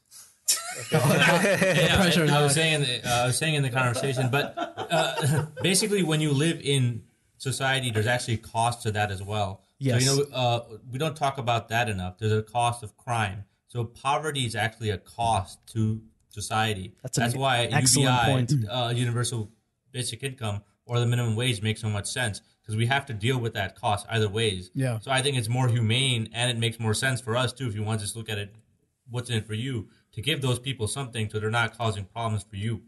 And since we're talking about innovation, there's the idea that if you have everyone with their basic needs met, that could lead to more innovation because more people have time to think of ideas and not worry about survival. I'm also worried about people being lazy. Like, oh, you know, That's I'm going to okay. get this That's anyway. okay though. I think That's okay? That's Yeah. a small segment. So what if 1 or 2% are lazy? You're Yeah, gonna it have doesn't matter, laziness to be regardless, honest. right? You have to look at Okay. the cost and benefit of it. You're gonna you have know? you're gonna have the yin and the yang of everything. So Yeah. you can't say, oh, there's gonna be no. I mean, there is already lazy people in this system Yeah. and communist system, right? So True. So I just guess bring him a that's point. that's a pretty good point because how did we come to this point right now? Like we're all apes, right? At some point, right? So some we're probably, still are. you know, we're walking on all fours. At some point, we probably learned how to use a tool, and then when we innovated, basically we're trying to. I guess innovation is our way of being lazy. Think about it. Yeah, You know yeah, what? yeah. Laziness drives innovation. How about that? You know, I like like that. It's trying to we make were your like- life easier, right? yeah, Basic to income. make like Well, from keep people lazy. I do not want to travel from here to Detroit on horseback. I'm tired of riding Somebody a fucking get horse. me a car. Yeah. You know, like, Yeah. oh, that's genius. We can just sit all the way there. Yeah, You know? life is getting easier and easier as years go by. Now I'm tired of fucking driving a car. I want Yeah. to sleep. Well, the this- self-driving this cars car- are almost here. You In always fact, in fact, you're gonna have self-driving houses. Remember Duncan Trussell? How Yeah, they yeah. talk Like about saying it? that- You're just gonna go sit in like a living room, and it's a car. You it always basically hear- takes you to LA or wherever you want to go. That's awesome. you always hear like your parents will always say, "Well, back in my day, we had to do it like this," and it's Yeah, yeah. always like quadruply harder. Is Right, that the right. word? Like it's Quadruple. like it's a positive thing to work harder. Well, I guess it is, but They're just you they're can do it just either. Why not? You know? they're just salty, man. Salty. That's true. Man, like we can go to our bathroom and we have an option of either cold or hot water. Like back in the Right. day, you had to go to a river or a pond or a well, pull And water then out. boil water. Yeah. Yeah. So, Or like let's back just in gotten back in lazier. my day, we had to get up and turn the dial to turn the channel. You know. Ah, sucker. oh yeah. Yo, laziness totally Something like drives that. innovation. Think about our history. Brilliant. Yeah. When we were moving around everywhere and we were hunter-gatherers, there was barely any innovation. Suddenly agriculture comes and we can sit in one place and not Exactly. move around. And then boom, Boom, once pyramids come out. Yeah. right once you have Just like that. agriculture, We need to break this podcast and do another one. It's true. Once you have agriculture, then you don't have to waste your time. A whole bunch of people didn't have to waste their time trying to find food. So they were like, now let's think about math or something like that. Let's think about building a house. And boom, pyramids. Pow, right in the kisser. It's a funeral, though. I mean, it's a funeral? It's a casket, or what is a pyramid? Cascade. Isn't a pyramid actually a tomb? We don't. Tomb. That's the word I wanted. Actually, it's not all of them. Well, the Giza pyramid is not a tomb. Actually, they don't know what it was used for. Oh yeah, there's new theory transcend. New theory that it could be communications or something like that. Energy power plant. Isn't it a certain way that they all line up, like the pyramids and the Sphinx, to like some lunar eclipse? The pyramids line up with the Orion Belt. So There you go. at the time that they were built directly right underneath the 3 stars of the Orion Belt. Right. And they're built, and one of them is kind of tilted too. And then so the theory is that they use that as teleportation for the pharaohs when they die. Their soul was gonna leave that tomb and go flying into the heavens to be with the gods. Maybe it was just a type 2 person there, like, all right, I've had it with this place. All right, Beam me up. And why not? Back then there was no light pollution. You looked up and you actually saw the sky. You saw the universe. Yeah. So what's up with that? The way it lined up and everything. I mean, God, there's gotta be It's a mystery. something. You know what's the worst They were part? so ahead of our time. Even just losing all that information, and the worst blow to us and human civilization was the loss of the Library of Alexandria. Who knows what was in that? And it was burned down because what? Isn't it Alexander the Great was just drunk and he was like blah blah blah. No, when it got taken, when someone conquered it, I believe think it was a war. conquered. Yeah, they were Fact check that, conquered. would you? But it was burned. You are the fact checkers. Sorry, Someone pub that fact. Ali started. It did burn down, though. I'm pretty sure about that part. Definitely burned down. I think it was a result of a war, though. Yeah. Well, Conquest. there was a great much of knowledge that was burned down, and when the Mongols took over Baghdad, sacked Baghdad, there was a lot of Oh yeah, works that was lost. Yeah. Damn. And Baghdad's a beginning of civilization. So like, there's this. I haven't talked to you about this, but yesterday when we were hanging out, I wanted to tell you something. Like, suspense. I'll keep you in suspense. But like part of my new thing in life is knowledge. So like lightness and dark, right? So like you can look at I don't know where to start. We play the game Journey, and I think that's where I got this theory from that I want to kind of take and like teach my daughter. So like the idea is that while I was playing this game, there was this like some sort of monster that was chasing you down the hill, and as soon as they were chasing, it was like in a dark cave, and the character is running away from them, and as soon as it was sliding down like a hill, and it comes into a temple, and this temple is lit with light everywhere, and as soon as that character stepped in that temple of light, this creature that was chasing them could no longer come into light, because the darkness can never come inside light. Light always beats darkness, right? In a sense. And darkness doesn't exist. And it does exist. It's nothing. No, actually, darkness doesn't exist. If you think about it, it's just the absence of light. There is no such thing as darkness. There's that's Yeah, my thoughts. No, it's definitely. It's got trumped. No, it's a good. But like I said, but darkness is a concept, though, right? Yeah, Where it's the area where there's no light, Right. So wherever dark. So like light is a source of energy, right? So if I'm in a room and if I have a flashlight and I point it anywhere, I always get rid of the darkness, right?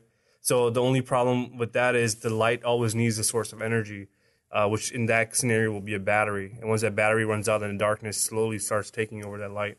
So like our brains kind of work in the same way, I think, where information is light. So like enlightenment comes from knowing more things and knowledge, right? So agreed, 100%. So like when we're talking about these civilizations that had Library of Alexandria, or that the books that were burned by the Mongols, there's so much light or information that we lost over time that kept us in the darkness. Imagine if those things didn't happen, and so we could have built further away. Yeah. Because you always build, and you build on the shoulders of giants. on innovation. Right. You build on it. You learn something. I'm like, all right, good. Now that I know this, I build on that. It's Right. like going to the nerd forums for your Excel codes. It's Right, like right. somebody's already done the work. Let me make this a little better. Right. And the more he just said someone already did your work, and you just I'm stealing ideas.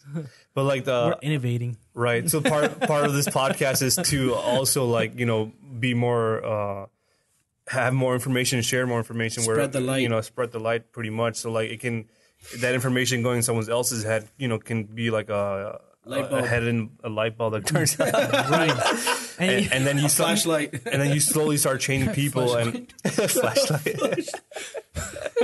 That's an inside joke. Sponsored by. We're sponsored. But like that, but that's what I kind of want to teach my daughter too. Is like, since I don't follow any religion, like I want to kind of teach her that pursue the light being the truth. So like whatever decision you're faced with, always find the right information, and that information will guide you to the right decision. So like if you want to move this human civilization forward, if we all are pursuing the truth, and that truth could be which form of energy we got to use, which form of religion is right. Pursue the truth, keep going, and each time that you choose the truth, you always somehow come to the right answer, I think. Right. Yeah. And we might never get to the actual truth, but I think just being curious Will take about us everything. Exactly. Will take us in the right direction. So Yeah. if the truth is a compass, it might be north, but we're going northwest at least, right? Yeah. You don't want to be going southwest. You want to keep moving in a direction. wanna at least- That's progress. Yeah. Exactly. So, you know what? That kind of brings me back to Tesla. And another amazing thing about that company is that all their patents are open source. Yeah. Open source. Beautiful. Just such a concept that's like a mind blowing to me. So like he's enlightened. He doesn't care about money. right, Like, he's sharing that. He's woke as Yeah, fuck. he's like, this is gonna benefit the civilization. Someone can take my idea and make it even better, probably, Right. and he's okay with that. And all he cares about is how I feel by his work, is understanding that he really cares about the human beings and human civilization. He cares about it so much where he's starting to move them into another Mars. planet. Yeah. That's our Yeah. backup hard drive. Right. That's probably a way to do help out the third world countries. Like, all right, guys, this is Send you to Mars. this is what we've done And here's so the far. pattern. That's has worked, and you guys do that. We'll be back over there figuring out the next thing. Yeah. Or are you saying we should send them to Mars?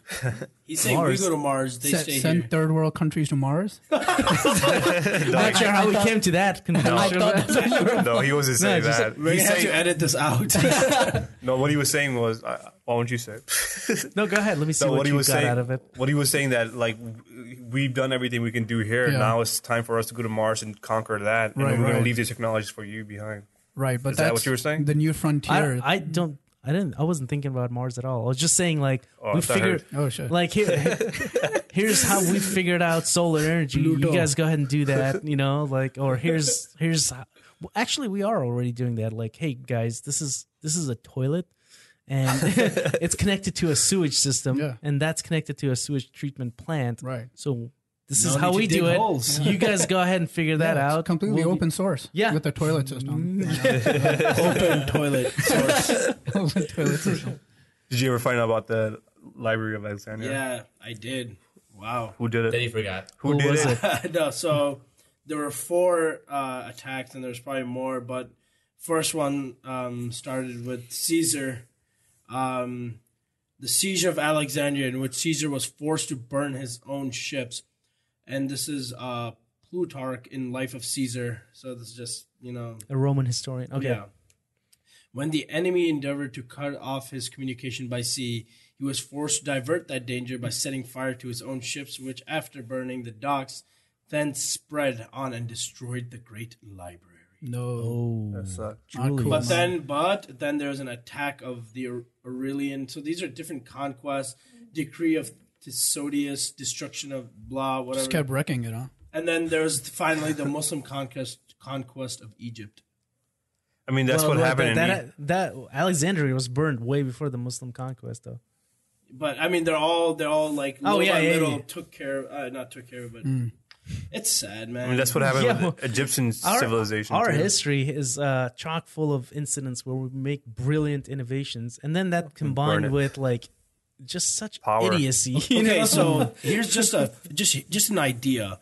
What if everything that we have today, and even answers to what our next energy should be, was in that library on scroll somewhere? And I know we already Now had we're- all Very these. well. We already had all these innovations, And we finally catch up now. What if we were like 2,000 already years ahead? What's a mind fuck is like that the Ancient Civilization podcast episode we did. Like there was they found these pots in one of the tombs in Egypt that were made of, I think it's called porphyry or porphyry, whatever I think it's pronounced. But it's a stone that's more harder than granite. And they made vases out of these, and they etched out the inside. And we can't do this in our current day technology. We can't. When they look, architects can't replicate that. No, when architects look at it, they haven't. They're like, there's no way they could etch out the inside. When you make, or is it that they can't do it without modern day equipment? I mean, you need modern day really. No, you can't. I think when John Anthony West was saying is we cannot replicate this. Sounds crazy. So like this, usually when you make vases, they're made out of clay, right? So you melt it and you. Well, you form it, right? Yeah. So this thing is a stone that they carved. So they've carved the outside and they etched the inside out. And it's hard as granite. They're like, how the hell did they do this narrow neck? The neck is so narrow, but like going inside the vase is bigger. Wow. And they're like, they come to a conclusion that there was some sort of very intelligent ancient civilization that got wiped. And these pots are probably survived through their civilization, and the Egyptians found them. And some of their information got passed down to Egypt, and then slowly with Egypt getting conquered through other civilization, that dissipated. That knowledge dissipated. The knowledge over with the priest, and every time they would get conquered, the priest will never share the information. They will suicide. They will kill themselves, and then eventually all that history got lost. And then remember, priest. there was also proof of a cataclysmic event, that there might have been a great flood in that area, right? And the ancient Egyptians were gone. And then they could probably got wiped out. Yeah, and then the survivors tried to replicate pyramids, and they just got shittier in design. Like they lost the knowledge at some point. So there was a great flood in that area. Yeah, there's evidence around 10,000. Yeah, 10,000 BC, years ago. like by the Ice Age. They say that there were some floods that they found marks on the Sphinx, and that the Sphinx and the Great Pyramid weren't built at the same time. There's like a difference of like 6,000 years or so between them. But the Great Pyramids were not built in 10,000 BC, though. No, not them, but the Sphinx. Sphinx was built around the 10,000 BC. Yeah. That's what John Anthony West and is that true? Hancock. Fact checker. Yeah, you can look it up. I think there's two theories right now. One is saying that it's 10,000. One is saying it's... So the current Egyptian, what is it called? Egyptologists don't agree with that because they... Changes the history of everything. It changes their credibility of what they put together. So there's these two leading people. There's John Anthony West and Graham Hancock, and then the archaeologists that figured out really big guy. And Ali Mahmoud. I forgot the guy that figured out with the watermark. Randall Carlson. Yeah, I think so. So like what they realize is where the Sphinx is, right on the side of it, it's like a L-shaped wall, right? And then just call it the Sphinx. Huh? Just call it Spink. I don't know what I call Sphinx. it. Sphinx. Yeah. So the sphincter. So like there's an L-shaped wall behind it, and that looks like a waterbed at some point where it had river flow. So you can see because you know how like if you go to the Grand Canyon, you can see like layers of like rocks with different then you can tell erosion. Then you can see where the water level was, as it started going down and completely went away. Then you can see how old these rocks are. So the same kind of philosophy, you can see the water marsh as it slowly kind of went away. Because you can see the difference between wind erosion and water erosion. Right. So this Sphinx was built around a time where there was water next to it. And the thing is, it lines up with the Ice Age. Yeah. Which is incredible. And furthermore, like when some of these theories were made a few years ago, the old ones that have been disproved, there was no communication between the archaeologists and people studying cataclysmic events like they do now. So Randall Carlson actually studies cataclysmic events all around the world. So he's studying great floods and insane earthquakes that happened in the past, which might have wiped out cities and civilizations 10,000 years ago. So he's studying that, and now he's also communicating with Egyptologists, and now they're correlating the data, and there's more communication, so you can have better realistic theories rather than just one person from one field making all the whatever ideas they have at that point. And that's the sad part about people that like those that don't want to correct themselves because their work is work is gonna get tarnished or their name is gonna take a hit. It's that they don't care about what's right, but they don't care about the truth, but they're so lost in their brain that their feelings and their ideas matter more. That's right.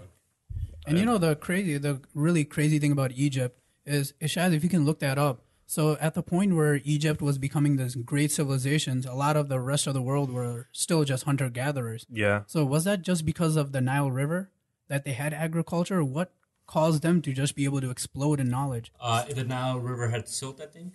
And it makes it more the sediment and the Fertile. silt makes it more Gotcha. Yeah. That's good. Yeah. for grain. I don't get it. And they were in a desert. Isn't that incredible that they Yeah. see desert on one side, death, and you have life on the other side? that's why the Nile River is so basically so cool. So wasn't the first evidence of agriculture from the Mesopotamia area, like Yeah. modern day Iraq, not Egypt? Right, you're right about that. Okay. So I'm wondering if it was how it related. It's Since something Egypt tough to was so look far up. ahead. Yeah, it's probably Hold on, that's let a me- research project. It's okay, guys. Can you get back to us? Don't worry, guys. I'm a type 5 person. Type I'll just 5 go to information that time finder. real quick. I'll be right back. That whole idea of a library I'll is use the insane, bathroom, right? though. But isn't that crazy that these people, there's so many people in different fields, like learning about this stuff, but their data is not corresponding with each other. There's no communication. and That's this a is problem. a big problem, it seems like, in archaeology, Yeah. paleontology, Yeah. something like what Brandon Carlson's doing. Yeah. They need to add each other on like a WhatsApp group and For sure. go to town. I mean, don't they have Facebook? What happened? Scrubs. Okay, so something weird I always thought about, I never understood. So this whole concept of pyramids is not just restricted to Egypt or Right. a few in Mexico. everywhere. They're I've in been to China. the one in Mexico. Yeah, They're in China, in Bosnia. Illinois. Illinois, South as America. well. there was one in Illinois. Yeah. I forgot the It's it's Mount something. Look Google pyramid in Illinois. It's Mount something. It was built by the Indians. Native Americans. Native Why Americans. though? Like, what's up with that? It was a burial Our site. pyramid. Oh, okay. But man, mathematically, nothing touches the Egyptian pyramids in terms of that smooth Quality, structure. yeah. Oh, that's true. So the one I went to in Mexico, it's Teotihuacan. So they had two pyramids there: Pyramid of the Sun and Pyramid of the Moon, and we were able to climb it. So and it had steps. That's going like a up. step pyramid, right? Yeah. But you're right about in terms of being the way they did Got it. nothing on Yeah. Giza dough. No, I'm just kidding. But there is something weird about that timeline where everyone was making pyramids. Like it's like such a bizarre concept. I understand it's like it's a good structure to make, but like why pyramids? Like what trickled? Because some of these civilizations never met one another, and they all came to a conclusion. Like, we got to make a pyramid. Why not a cube? Yeah, why not a cube? But it was always a pyramid, and I think the idea always is make something high enough so you're closer to your gods. In a sense, that's what I think. Someone were trying to do that. Again, wouldn't So you the- just build so- a tower? Tower of Babylon. Yes. Babel. Babel. So so your assumption is that those guys thought that their gods came from I mean, usually, Up above. if you study the earlier civilization, all the gods were either related to sun or stars, right? I mean, when you, Allah. huh?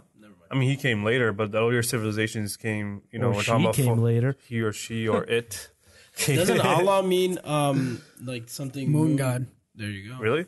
I don't know. I don't know about that. It's just that that name wasn't specific to Muslims because they borrowed it from the Christian Arabs because they were looking for a word that was gender neutral. Right. And apparently, if you the go Christians even had that word, and it was Allah. right, and apparently, if you go even further back, I've heard that there was also a pagan god named Allah. Oh, is that And he right? was a moon god. Yeah. Oh, that's okay. Yeah, and actually, they were pagan Arabs. Is So it was right there. so there you go. Yeah. Yeah, it was in that area. Yeah. so? Is there? So was that? So was it? The word was gender neutral, though, right? That was Right. one of the. Okay, yeah. Right. So is there a correlation why if Allah means like a moon god that Islam follows a lunar calendar? There could be. Is there, Yes. Isn't But Yeah. civilizations, actually. civilizations around the world have either gone with the solar or lunar. I don't know if they've got any I think different Hindus counts. do that too, where they use a lunar calendar. It's very common actually. so? Wait, Yeah. another thing. Isn't the way we do the pilgrimage to Mecca and we go around the Kaaba? right. Isn't that itself the way we go around it also a pagan ritual? It was. So it's not something that they invented. No, it No, was it was okay. being done So before. right, so the thing was when Muhammad was converting converting people to Islam, he didn't want it to be too abrupt. Everything changed, so he had to keep something so the transition was kind of easier. So one of the things was that the pagans would go around the Kaaba. So this Kaaba was already there, right? It was already there, yeah. So it housed idols. Yeah. So inside of it. Yeah. So the concept of going around it was a ritual. So they kept that. So the transition was a bit easier. Oh yeah. So I thought he built a Kaaba. Well, I listen. No, he didn't. It was there before he was born. So The story of Abraham. it's actually that story probably holds credence because if you think about it, like when Christianity came about, they didn't want to make the change so abrupt. So it's like, well, we have Jesus, who's like Hercules. Right. He's half human, half God. That's crazy. And Zeus is the king of gods. So it's like, think about you're getting this, so. Yeah. So, interesting. I never thought of Jesus Hercules. Yeah. Can we do that? Can you just say that one more time? I was trying to fact check something and I didn't hear that. That sounded real so it was like, I was trying to, he was saying like, whenever a new religion comes about, you don't want to, if you're trying to replace an existing one, you don't want the changes to be too abrupt. You want to be able to take some from the old one and continue. like, hey, it's like this, but actually it's like God in the Christian God is like Zeus, because that was the predominant religion at that time, Well, it was the Romans, and the Roman god is Jupiter, which is the same as Zeus, and then Zeus had a human son, half human and half god, and he went through all the trials and tribulations for humanity, just like Hercules did. Isn't Hercules in the movie Troy? Achilles or whatever? No, that's Achilles. Achilles. That's a different god. And then Different That hero. wasn't a god. That was just mythology. Mythology hero. I quit. And me and Ali have talked about this in the Egypt podcast, actually. And then relating to what you're saying, there was actually another god named Horus. Remember the Egyptian god? The Egyptian god. Yeah. So his story is exactly good the same God. as Jesus, a person who died and was resurrected. He was born there of you go. virgin birth. Virgin birth. And he could walk on water. Yeah, he had 13 disciples. Jesus, he's an Egyptian Jesus. And that was Today thousands of years before Christianity. Today that would be known as plagiarizing. And you Yes. would get an F on That's that around paper. like 3,500. Unless they cited their source. And it's okay. We're good. Put quotations. And We're they, good. yeah, and they might have. Maybe it was destroyed in the fire. Actually, now Alexandria. that you think about it, the Muslims probably did do it right. They were like, and so this is how it happened, as it was said in the other Bibles. We're citing this because Muslims believe they're just a continuation right? of the Christianity and The early Abrahamic religions. right. And early Muslims were seen as a weird Christian sect. I can see to that. a lot of people. They were like, oh yeah, another Christian sect popped up there. Right. Yeah. So Surprise. What's weird is like back in the We're here to day. change the game. and you know what? Christians were early Christians were like, oh look, another weird Jewish sect popped up there. So it's just This is one of those things. Well, they are all technically sects. It's just that they're so different now. Or we over of it. time, Yeah. exactly. Yeah. Like it's interesting. Like back in the day, like they didn't have the resources that we have available to fact check or look at information. So when they came about, like people back then would convert over time. So like now we have this movement of where people going to either agnostic or atheist, where they're finding out like like these religions are man-made and these are the evidence, and it's so like in your face, and there's overwhelming information out there that people will look the other way. Like they don't want something that conflicts with their interests. But back in the day, they didn't have any of that, and they would convert so easily. Well, I think everybody likes to just when there's uncertainty, you like to stick to something that you kind of feel comfortable with, and you kind of want to defend that, like your blankie. Right. You know what I mean? When you're a kid. Yeah, something you can understand. Some people are just not curious. No, I think I answered my own question. So in terms of uncertain, like it's like if the world is scary, I'd rather just go.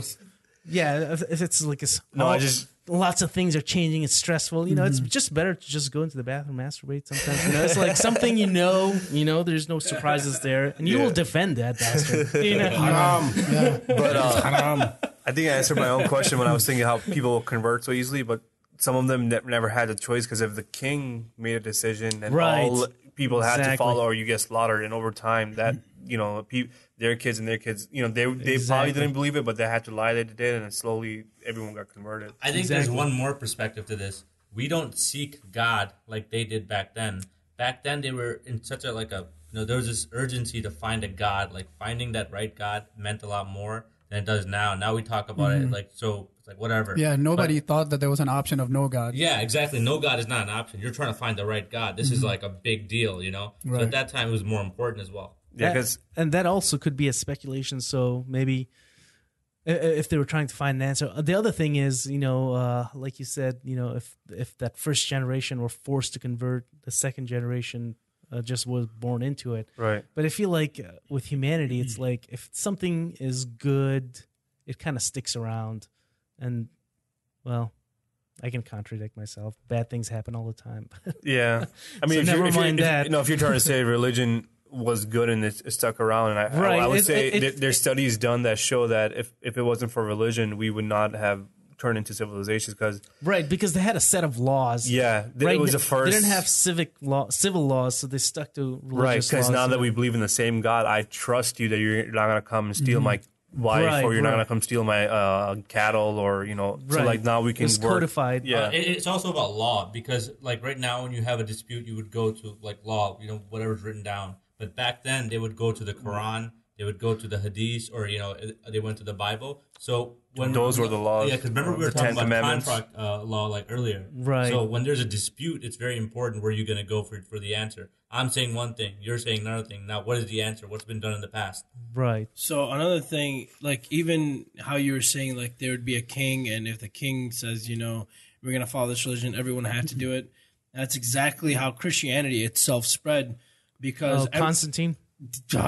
I'm sorry. I was like waiting. I'm like no, Spoil it. but no. So Spoiler alert. basically, Rome was a bunch of different people that had been conquered. How do you bring them all into how do you group them into one people so they can fend off all these other people trying to invade? So it was very important that it was a monotheistic religion where it's one God, so we can all be under this one God. umbrella. Yeah, so that was actually a really brilliant idea because, Christianity did not just take off in the beginning. Right. It actually took a long time. It was, like Shaz said. It was dying out. It was dying out. Yeah, Yeah, the there Romans was- came along. They're like, let's use that to unite everyone under one God. That was brilliant. And I believe Islam did. Followed it. Yeah, the Arabs went on a. There were a bunch of spree. pagans, Yeah. and they were just off on their own. Yeah. And They went ham and They're like, we conquered. need one God. yeah. There's too many gods. We need one God. We need to conquer the world too. And look how, and then they saw the model of Constantine and how that Yeah. all went. Innovation. Yeah. So That was an innovation. That one God. that thing. did actually unify that whole peninsula. Yeah. If you see, even to this day, that whole peninsula, the only thing that Holds it together. there's the only common thing. Well, there's a lot of other common things, but one of the main things is the religion. So is that how you stop war? Is that what we have to do with Israel and Palestine? Have them believe in one God, or no stop God, it? right? And become Or, agnostic. find something else that they both can agree to, like what was her name? Gigi Shihad? Hadid. Yeah. Something to that extent. They'll eventually come to terms. You can't be mad for thousands of years at But each they other. have been. So like, Try to prove you wrong. No. This Israel-Palestine thing is relatively new. They say it's been around for thousands of years. Well, that's No, not. I'm sorry, not thousands of years, but they've Yeah. been Like like I have 50 years, I have a Palestini friend, and she's hardcore. Like her dad is not allowed back in Palestine type stuff because he owns land there, and she's like, anytime that whole thing comes up, and she just very turns passionate. into fireball. it's a Yeah. touchy subject, man. Yeah. Oh yeah, it is. yeah, absolutely, yeah. And I don't Fueled know. by politics. I don't know why that kind of clicked. Something else clicked in my head when you were saying that. I think I was watching the Daily Show, and there was one of these Republican. I think she was Cuban or like Latin American. I don't know if she held a position in politics, but so when she came on, she was saying, "Well, I'm a Republican, but I'm against Trump." But her ideology was that my grandfather was a Republican, my dad was a Republican, and I'm going to stay Republican no matter what. I think if you have that type of ideology, I think you're That's a problem. It's a problem I hate because that kind of thinking. Huh? I hate that kind of thinking. yeah, because like, what if your grandparents and your father was wrong? Like, if there's an idea in front of you, like climate change. Oh, your dad didn't believe it. Your grandfather didn't believe it. No, I'm not going to believe it. But here's a fact. Here's the information. No one should be ever like that. You should be always, going back to again, Open-minded. There's not she doesn't have enough information. If there is information of there to change her narrative, she won't do it because she's still set on these are my conservative values. I'm not going to look or think any other way differently, because it's sad when I heard that. I'm like, and she's saying it like she's so proud of it. I'm like, that's stupid. Yeah. That is so stupid. How are you proud of that? That's You're the an problem. idiot. That's how you. If you talk to most religious people, that's the same answer they have. It's like, how could I leave it? My grandfather, my father, my grandfather. And that is, to be honest, I'm not saying it makes sense, but I understand it. It's a lot easier. Yeah, You just stick with what you know, like Exactly. you were saying. Yeah. It's like you're going to lose a part of yourself that's Yeah. been there for so long if you stop doing what your entire ancestry has been doing. That's like, oh, my grandparents, my great grandparents, they all murderers. you know, We're slave owners. they're yeah, I ain't giving that up. I ain't giving it. Come here. You know, it's like, what the? Yeah. It's not right. I need though. your It's wrong. energy. Let me put a Dyson sphere around you. Harvest that Stand soul. still. Yeah, you're always gonna have that element of you that wants to stick to what you already know. You know, you're but- set in your ways, but you know. Yeah. But the problem is that since you're not pursuing the truth, you're coming to that conclusion, right? So if you were told at the beginning, I'm a parent, I'm teaching these values and things, but I could be wrong. Challenge my understanding of the universe. Challenge my understanding. If you find something, teach me, and then we can grow together. It's not like my word is the word of God, and it all comes to an end. Right. And you got to follow this, and you got to do it to your kid, and so forward. So like the other day, I think we were hanging out, and I was saying, I don't want to put my daughter into school because I'm not happy about putting her in the system. And after we left, I was thinking about it more, and that system is good because what's the advantage? That's why you came around. I don't know what 2 + 2 is, honestly. Because I think we came to the conclusion that you had a bad school experience. I'm not going to lie down and do this. So like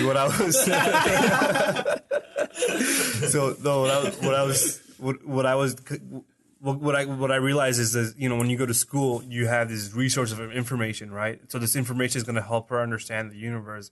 So it's the first step into it, right? It's either going to be through me or through that. So she's going to go in through it. She's going to learn information, and now it's her. What I'm going to just challenge her is to question everything. If you don't understand it, question why we do this form of math. What's the benefit of it? Pursue the truth in everything. No matter what someone's telling you, don't take it for face value. Understand it. If you don't understand it, go do it on your own. And then those using using that as a guidance tool, you will always come to the right decision. So you won't be sitting with someone and saying, "Oh, this is what my dad taught us. What I want." Maybe we all are wrong, and you will be the first person to understand. There's no absolute truth. Right, like Neil deGrasse Tyson says, the best form of education is not simply going through a school system, but it's to be curious your entire life. Yeah, and keep that fire in going. you. Yeah, So that's probably the best thing you can teach your kids is to be curious. Yeah, continue staying curious. Yeah. Your daughter's gonna turn out to be like a lawyer or something. I hope not. You gotta go into marketing. No, Republican lawyer. No, I mean, it's selfish of me to say, well, obviously, whatever she wants to do, I would like her to do something. That's the right answer.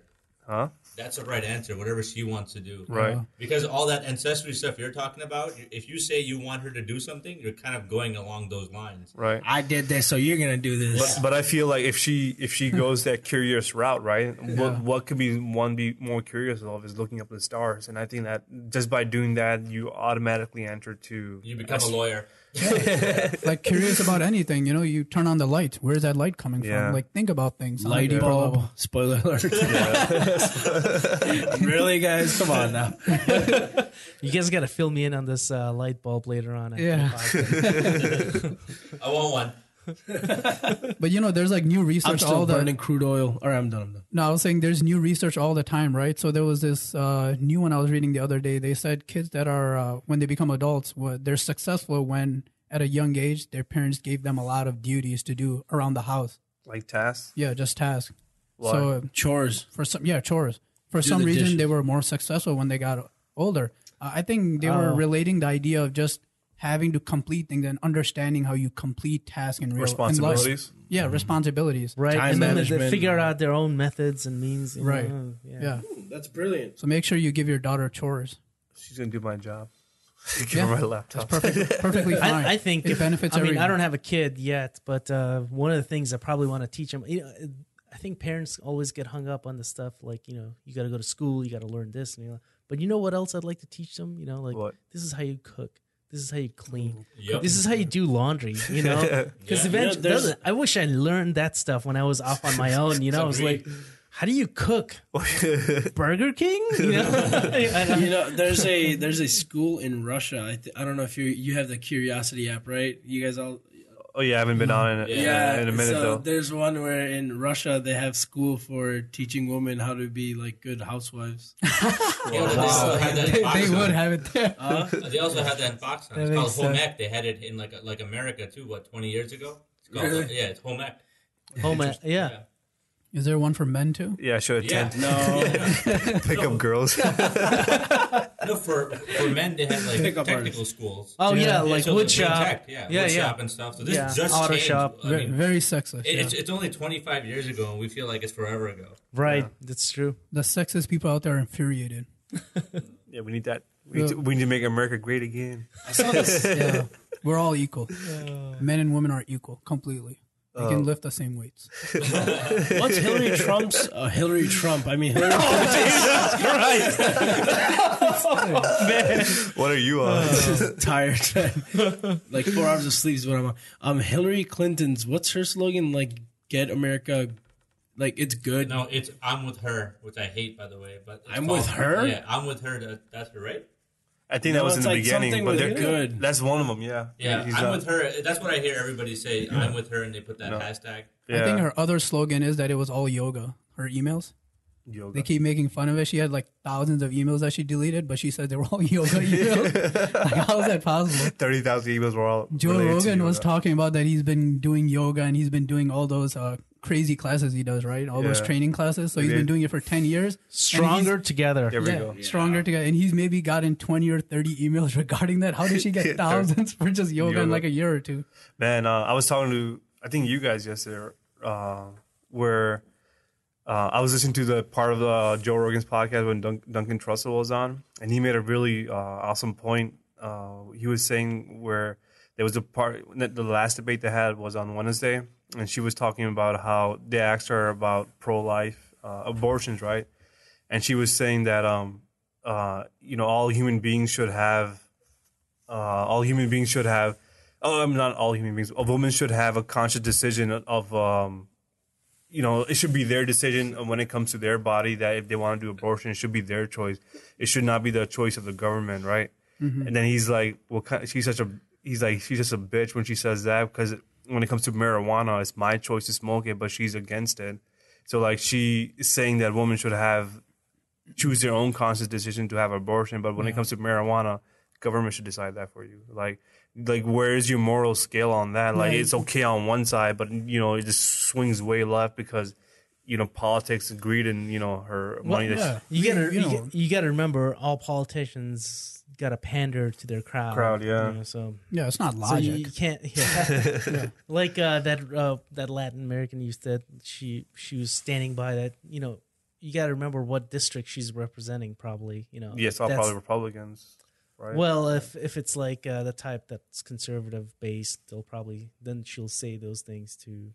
Yeah, but that's what like makes me like But, you said, like pity humans, like remember, she probably also has to fight the perception that as a Latin person, she will be left leaning, because generally speaking, Latin Americans are left. Democratic.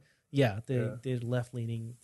Except the anomaly being the Cuban Americans. They've always been Republicans, Republican leaning. I think like Republican, that whole idea of being conservative, being sticking to your old values, I think is so stupid, because like what is our human history has always showed us that we should always be moving forward. We should not stay idle to one thing until this is set in stones. Like it just kind of like bugs me a lot when they say, "Oh, our forefathers, thought this. So we got to keep it this way." Like, like the Constitution is only supposed to be read one way. Mm-hmm. Why aren't we evolving it and making it better? Like, why are we going to stick the way the Republicans talk about the Constitution? Like, this is set in stone. This will never change. Anyone that changes, it's funny with the Constitution. It's been interpreted in so many different ways. Right. Laws have been overturned based on interpretations of the Constitution.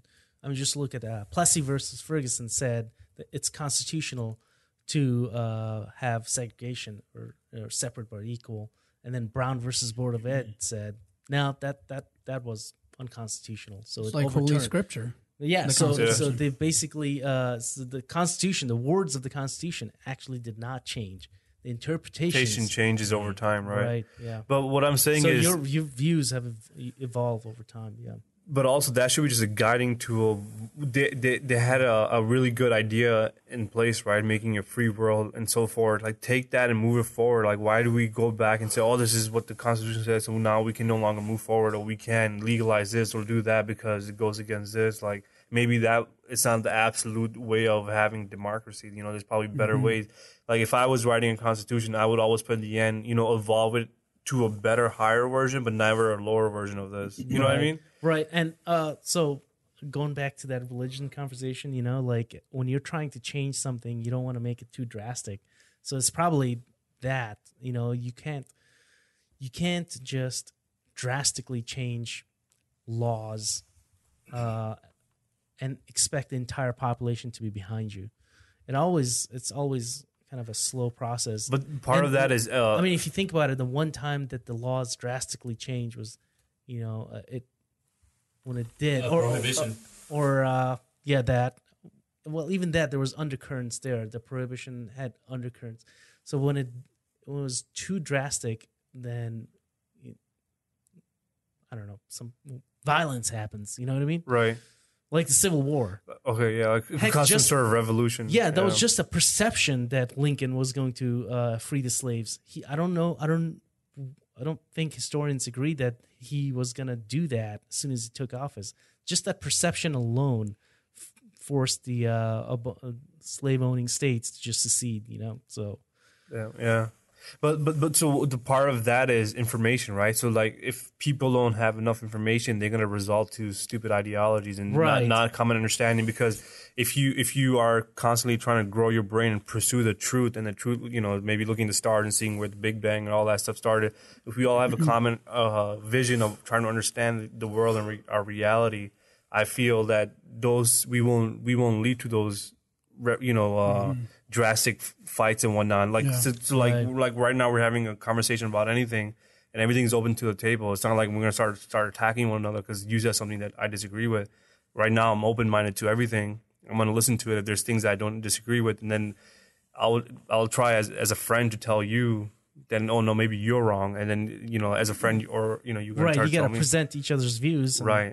take the best one. Yeah, and rather than say, no, this is how my family has had it, you're not going to do this, like that ideology is just so stupid and backwards. So that ideology has got to change from the people, right? Because when we're talking Absolutely. about Republicans, they're getting elected by these people. And now there's a market for these thoughts, Ideas. right? When they talk about the fact that they don't believe in climate change, Right. it's because there's a whole population that doesn't believe in it. Right, so they got to cater to it. Yeah, so they cater to them. That's a way, even if they don't believe in it. But Personally, Right. they have to cater to it because that's going to get them in office. Right. I mean, I'll give you a perfect example. I'm a Republican, but I do obviously believe in climate change. No, but Burn him. you're- Also, but you're more of a- I'm also not voting for Trump. So, Donald Clinton. so why? Well, sorry, go ahead. I was saying Republican ideals are actually really cool. People just don't really understand them because all they see is Trump or Mitt Romney or whatever it is. But free market ideas are pretty cool. right. Well, Democrats are against free market. So it's just like, I wouldn't say that. Yeah, I I wouldn't wouldn't go go that that far, far. But over time, it's like how much. So the parties, they want to include as much as possible to gain the most amount of votes. So if the Democrats over time, before the Democrats weren't left leaning, they were the Southerners that voted. Remember, Republicanism The Whig Party. was the party of Lincoln. So at that time in the 1860s, is that when it started, or is it started? Yeah, like, yeah. But around that time, From Lincoln, the Whig Party to the Republican Party. right? Right? I wouldn't. But there was only one let's not- party in the beginning. It turned to two? No.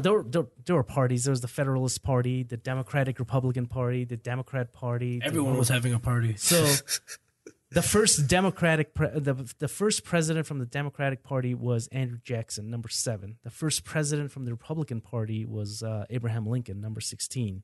So at that time, So what were the other people? Those other parties that you just mentioned? so let's see, George Washington was the only one who was non-party, and after that, they say there were Federalists, there were Whigs, They had this party for a little bit called Democratic Republicans, DRs. But anyway, Doctors? so at that in the 1860s, all throughout, the Republicans were the left-leaning party. You know, they were the progressive. Yeah. They were changing things. They were abolishing slavery. They had abolitionists on their side, and the Democrats were in this, you know, firmly entrenched in the South. They were on the right leaning, and basically during the 60s is when the Democrats started shifting to the left.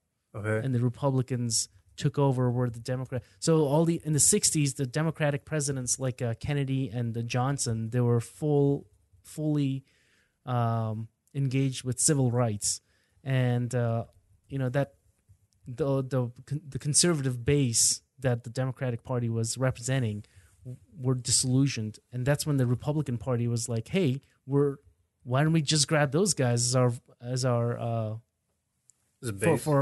base?" Yeah. Okay.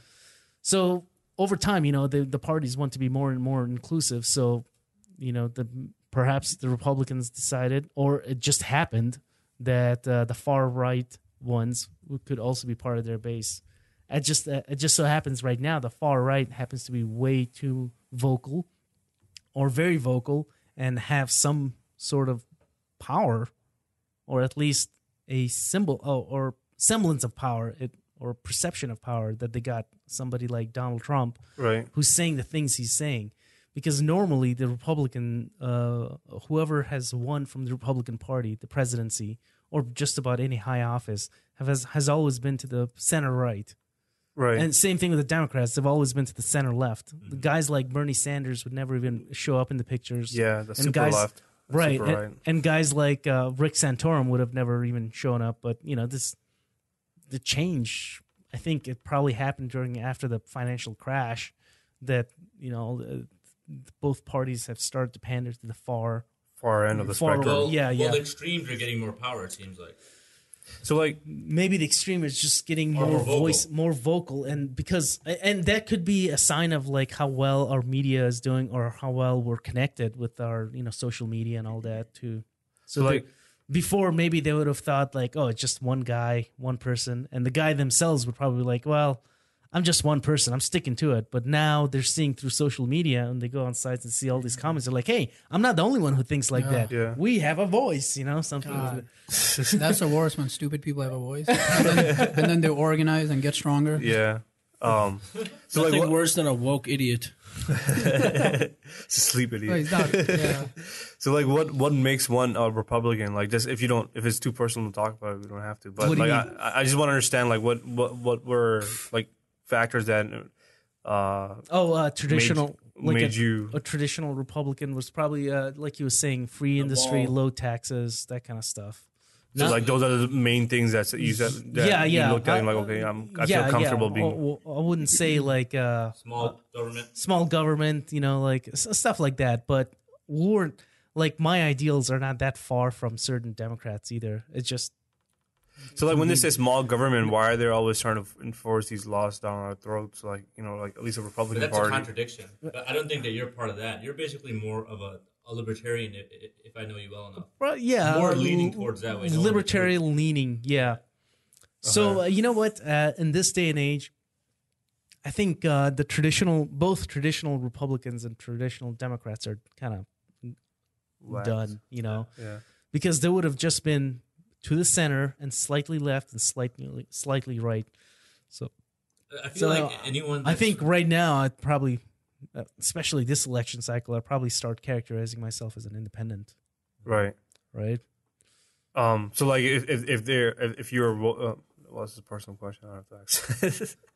What was the question? No, I'm saying if like let's say if I'm a Republican, but where my county or state is, if I'm voting against a Republican and a Democratic, and this guy that I'm voting for has a lot of good things that I believe in, but also let's say if he doesn't believe in climate change, do I go as far as voting for him? Like, That's up to you. yeah, You know? so I That's the wouldn't do beauty it. of our system. You can pick and choose based on any of your own criteria. Yeah, I Right. think you prioritize your causes. Yeah. All right. Yeah. Right. It's like, that all is fine, but maybe he doesn't want to pander. But right now, what's more important to me in the next 4 years is this. So Right. I'm going to vote for this person. Right. But like most people who lean Republican, in my opinion, or more, I guess, towards the libertarian side, they kind of just want to be left alone. You know, they don't want to be part of any utopia. They just want to do them. If that makes sense. Republicans also believe in not like Democrats are more entitlement programs, like a lot of helping like the poor neighborhoods and stuff like that. Right. Republican says that if I made it out, you can make it out too. Ideology, is that fair? I couldn't say for all Republicans, but I'm okay with that. Have you guys looked not at gonna- the leader of the Libertarians? Or I mean, Gary Johnson. good Lord. He's a He's nut. not that great at what he does. Yeah. I mean, he's horrible. If you've looked at the things he talks about. When he first came on board, everyone like, you know, the more platform he got to talk, the more people started to slowly understand how idiot he really is. I'm still gonna vote for him, by the way, though. Wait, what? Yeah, I still will vote for him. I'm gonna send you a video that's gonna make you. No, I've rethink seen all that. the videos. I've seen John Oliver, and I can explain. I'm still gonna vote for him because what you're saying is he's Donald not Trump better perfect. not win because of that vote. In this state, it doesn't matter anyways because Hillary Clinton's going to win this state outright. It doesn't matter. who I Right. vote She's for in going to this win state. all the electoral votes. Yeah, Right. so Right. It doesn't really matter. So who I we're vote good. For. So actually, in this state, it makes more sense to have like a voice for. She's Gary actually Johnson. winning the battleground states as well. Very So nice. It's a swing states that you have to worry about. Yeah. yeah, because you know. your Ohio's and Florida's. Right. Yeah, because that's like how I was talking about that girl. Like their states are always going to be Democratic no matter what. Like, so there are certain times where they do Right. swing, but for the most historic part, like certain states are always been Yeah. blue or red. Yeah. And we were talking about relativity earlier on, and just watching Gary Johnson relative in comparison to Donald. He makes Donald Trump look like a genius. Do you think so? It's unbelievable. Is that Yeah, right? he's not that great of a representative. I totally agree with that. Yeah, but I think the Libertarian Party could have fielded a slightly better candidate. Maybe someone. Yeah, who, I- Anyone at- else? Anyone? at least somebody who would be like better in front of the media or camera. But Yeah, I agree, that's but what it's you get. hard to find people who are willing to do what he's doing, if that makes sense. Right. Most politicians are corrupt, and he's not. That's basically. I mean, you can say whatever about him, but there's nothing about him that speaks corrupt politician. So I feel like nobody who follows politics actually values honesty. It's not even a criteria Anymore? Yeah, we're just so we consider that in. We already know. Right. Yeah, it's like it doesn't even matter if the guy's honest. Oh, whatever. Yeah, so what? That's true. Hasman, did you see so about Gary Johnson, did you see the video where he was on TV? They asked him about small government, and he's like, yeah, you know what? I'm all for small government. I'm going to get rid of all the branches. Yeah. And then they ask him, all right, Which so- branches? He's like, I don't know, education. Yeah, all that. And then he's like, these branches do a lot of work. So Like, what are you what- going to do? Are you guys going to maybe keep them? He's like, I don't know. Maybe we'll look at them. And if they're doing good work, maybe we'll keep some. That was on John Oliver. Yeah. Well, his Last week answer tonight. is not that great, but Ron Paul would say the same thing, and he would say it in a way better way, and he would explain why. He how would it have works. a plan. Yeah, Yeah. well, I'm Right? just saying that the platform that Gary Johnson's following makes more sense, but he himself is not a great representative of that platform. I'm not really Yeah. that a libertarian, but if you've ever heard Ron Paul 2016, if you ever heard Ron Paul speak about these things, you'll really understand what he's trying to get at. It's a more of a different way of thinking. No, but I understand that. But I'm saying he should have a plan for what he's talking about. He doesn't seem to have a plan. he doesn't He's seem like, I'm going to prepared. do this and that. And everyone's like, yeah, that's awesome. And then how are you going to do that? Oh, I don't know. But then again, they're all like that, like.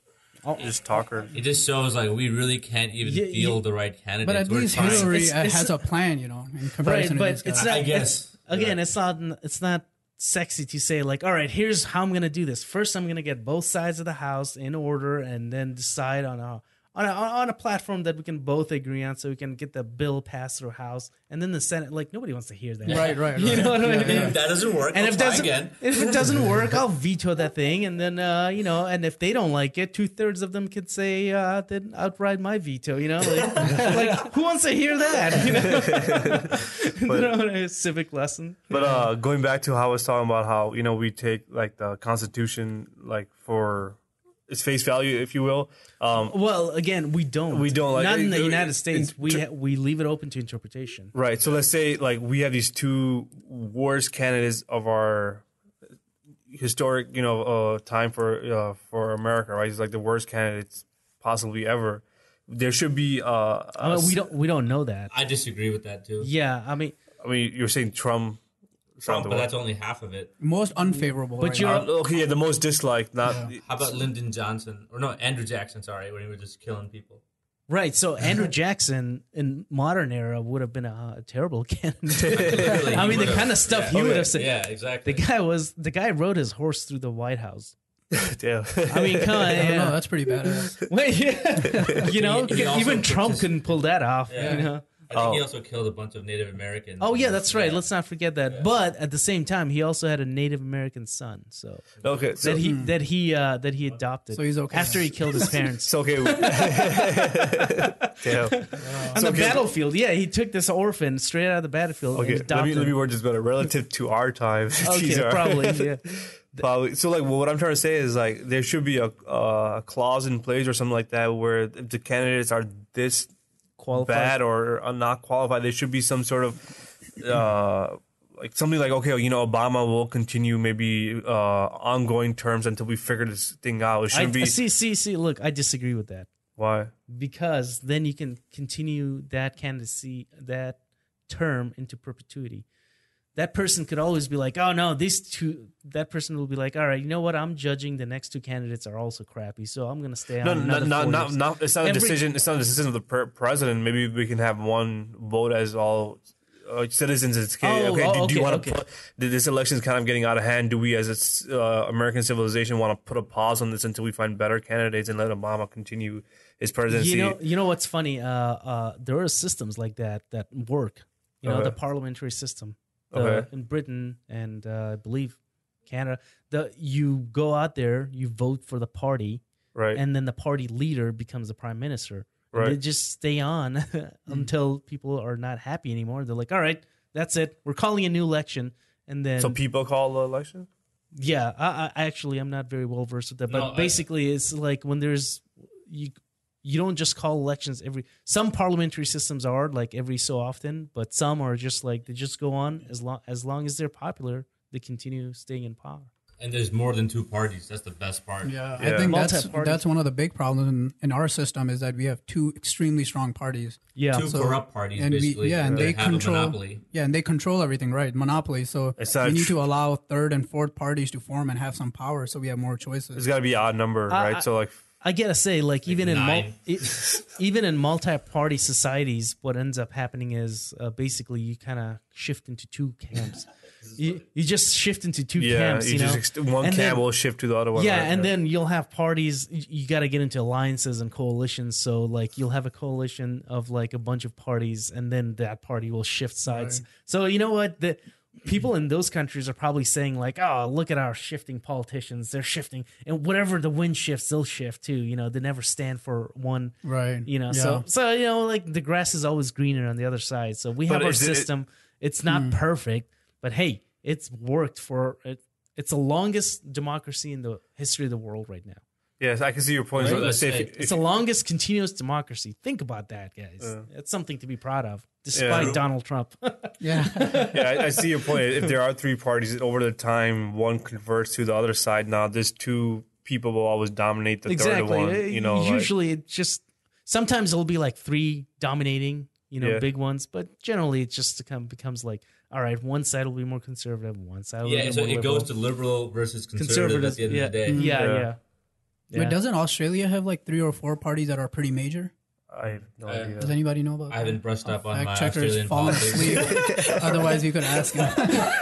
Wow, Shaz, Australian. Our fact checker parties. has literally been sleeping for the last half hour. So tired, man. Yeah, are you still on? You want Chaz? to, What am I? What do you mean am I on? Can you look up Australia? How many major parties there are in Australia? or do you want to husband sub in? No, it's cool, man. What am I? What? Australia? How many major parties in Australia? I don't know. And where I read they're it. also a parliamentary system, I believe. Yeah. Yeah. Mr. Prime Minister. So that's what that system is called. It's not called democracy. It's called parliament. Oh yeah, that's a democracy. Well, Well, we're also not a republic. democracy Yeah. either. You know, just so you remember, we're a republic. Yeah, your vote doesn't really matter. It's more your money talks. We're a republic because we decided as people, like, we're going to send representatives to make our decisions for us. That's a Republican form of government. Well, it's also one more reason that then minorities have rights, because in a democracy, if you did majority over everything, so it would be 60-40, the 40% doesn't have a voice. With a republic, the minority has a voice. As some kind of a voice, yeah. That's a dangerous system. Pure democracy is a dangerous system. Yeah, pure democracy is actually not that great. Yeah. Are there current countries that do follow? I don't think there is a single country out there that's a pure democracy. Yeah. It doesn't make sense. The more, like, if you read, I think John Locke, it's also for a country with a decent sized population, it's also very ineffective.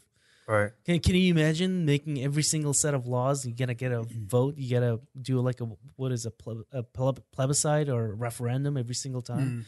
That's just not. So that means no. We don't have time for that. We were like, no. Okay, I'm gonna vote for you. Go ahead and make the laws. So that's the major difference of democracies, where everyone votes for everything that gets passed, and Republicans, you send a representative to. In a republic, yeah.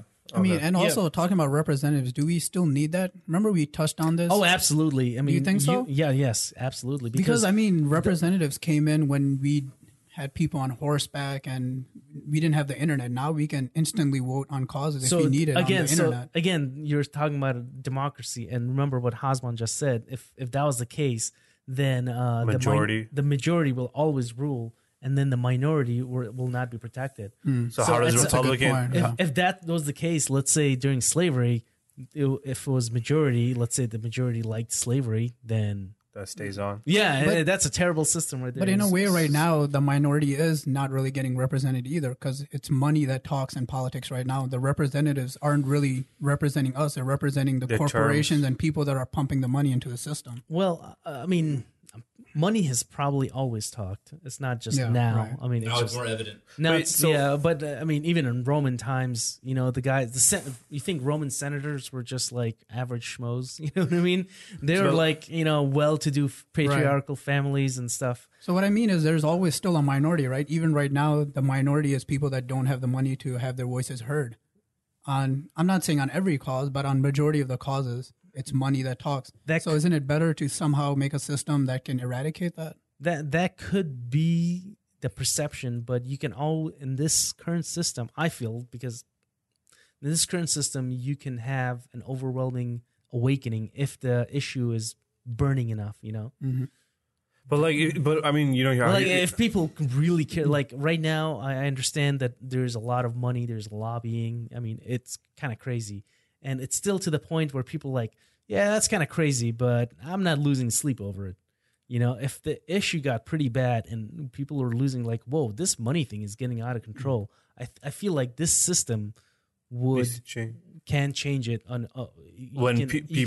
People will mobilize in overwhelming numbers to change the system. And I think it's happened in the past with other issues. And I think that time is coming, right? Because I think so too. Because now information is right out there. We're seeing all the WikiLeaks, and now people are becoming more aware of what's really going on in this game of politics. Right, yeah. So it's a matter of time now. So is it going to be this, or is it going to be the money in politics? Is it going to be climate change? Is it going to be some kind of a burning issue? Every so often, a generation comes up with some kind of a burning issue that they got to resolve. Yeah, but the thing is that usually the way that it gets resolved is the problem, That's really where the issue comes in. I mean, when there's a problem, there's some violent means, or what I mean? Not always, but yes. Some it's always associated with it. Yeah. You said once a generation. If you talk about that way, then I feel like there is something negative that happens for the positive. I can think of right off the top of my head, I'm thinking about women's suffrage, which didn't come through violent means. True, good point. So, and also.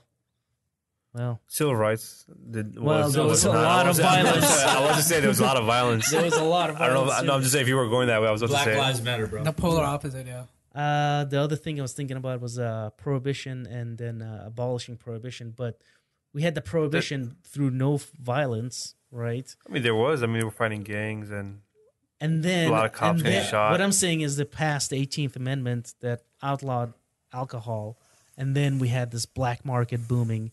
And we had crime rising, and then eventually they said, "Oh, this is nuts. We're gonna abolish it." So it was like, it wasn't like a spike of violence. It was like over time, people just got sick of it, and they were like, "All right, forget this 18th Amendment, 21st Amendment. Here we come." Right. Nice. I just wanted to say, like, by the way, do you guys know how to remember? That's a good way of remembering which 18 and 21. Yeah, 18 and 21. Yeah. Now I'll know forever. When you're 18, you can't drink. Prohibition. When you're 21, you can't. 21st Amendment repealed the 18th Amendment. Nice. Learned something today. And when you're 23, you can smoke weed. Future amendment. But like going back to your point where he was saying that we don't need representatives. I mean, we should be able to vote. So I just want to. No, what I was trying to say was like, but when you do vote for your representatives, then you have a House of Senates, right? So that also becomes a majority. So it's always the Senate's always trying to be like, we need to be majority Republican so we can have the final say. You know what I'm saying? Like, so when they're trying to pass a bill, right? It helps to have a majority. Pass a bill. So what's the point of having them then? Our system of government, which is, by the way, our forefathers were geniuses in trying to devise this, was designed to be deliberately inefficient. So we have our legislature is two houses, just as you said, the representatives and the Senate. So we have the representatives who basically represent us based on population. So if a state has a lot of population like California, they'll have a lot of representatives like 53, or Illinois has over 20. Over 20, yeah. Yeah, it's one of the big 22. Yeah, there you go. Illinois right. has 20, and so they have, and then you have Alaska, which barely has any, so they have one representative for the entire state. So that's good because you want an equal share of your voice as people, right? But then you go to the Senate part, and every state gets 2 senates. That puts the states on equal footing with other states. Alaska and California. Exactly. So people from California or New York or whatever, they can't just dictate policy for the entire country that's going to affect Alaska or Nevada or something like that, or smaller states. So it's designed to be, and the beauty of the system is that the way the election cycles run, the terms run, it basically cycles through. It's supposed to, at least. Some people are career politicians, but there's room there. There's possibility there for you to lose your seat and change parties. So you can't. It's very rare in our country to have for any party to have an absolute majority. The Democrats had that recently. They had a super majority in Senate. They had like 60. During Obama's term, which allowed them to pursue some, like the Affordable Health Care Act and stuff like that. But even having that minority being able to filibuster and whatnot is just, I think, brilliant. So it stops radical change. Radical change, exactly. Everything is step by step. Yeah. You got checks and balances and all that. Yeah, exactly. And then if you don't like it, you can always challenge it in the Supreme Court. Yeah. And if the president, for example, like. It's always nice when presidents of one party and that party doesn't have a super majority, because that forces you to work with each other. Right. I feel like it's good balance to have that. But right now there is a majority of Republicans, right? So I mean, not a super majority, where to the point where they can overturn vetoes. Oh yeah, it's a balance. There's always going to be a slight majority and a minority and whatnot in the houses, right? Whether it's Republican or Democrat, it doesn't matter. There's always going to be. So it all comes down to majority. When they have majority control, and they can start voting and passing. Yeah, they can not only pass the bills, but if the president vetoes it, they can overturn it. But that's rare. It's rare to see in our history to see something like that. I guess just the way the cycles work out. Because remember, I said it was designed to be deliberately inefficient. So more power. If it's inefficient, if the government is inefficient, more power rests with the people. Right. Yeah. Because they have to rely on us to keep them in power. Right. Yeah. Every so often, they have to rely on us. They have to pander to us. But sometimes I feel like they don't represent my values or. Well, that's something you gotta. If you feel that way, I feel like if you feel that way, then that's something you gotta change by however the system allows it to. Become a politician. Change your values. You can. Oh, yeah. The easiest, big money. The easiest would be just change your values and fuck it, I don't care.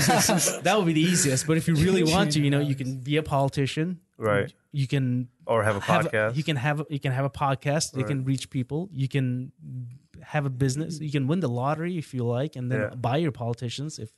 If you think that's the way to do it, then whatever. Yeah, you know what? I'm gonna revert back on the idea of not having representatives after what you said, because I completely forgot.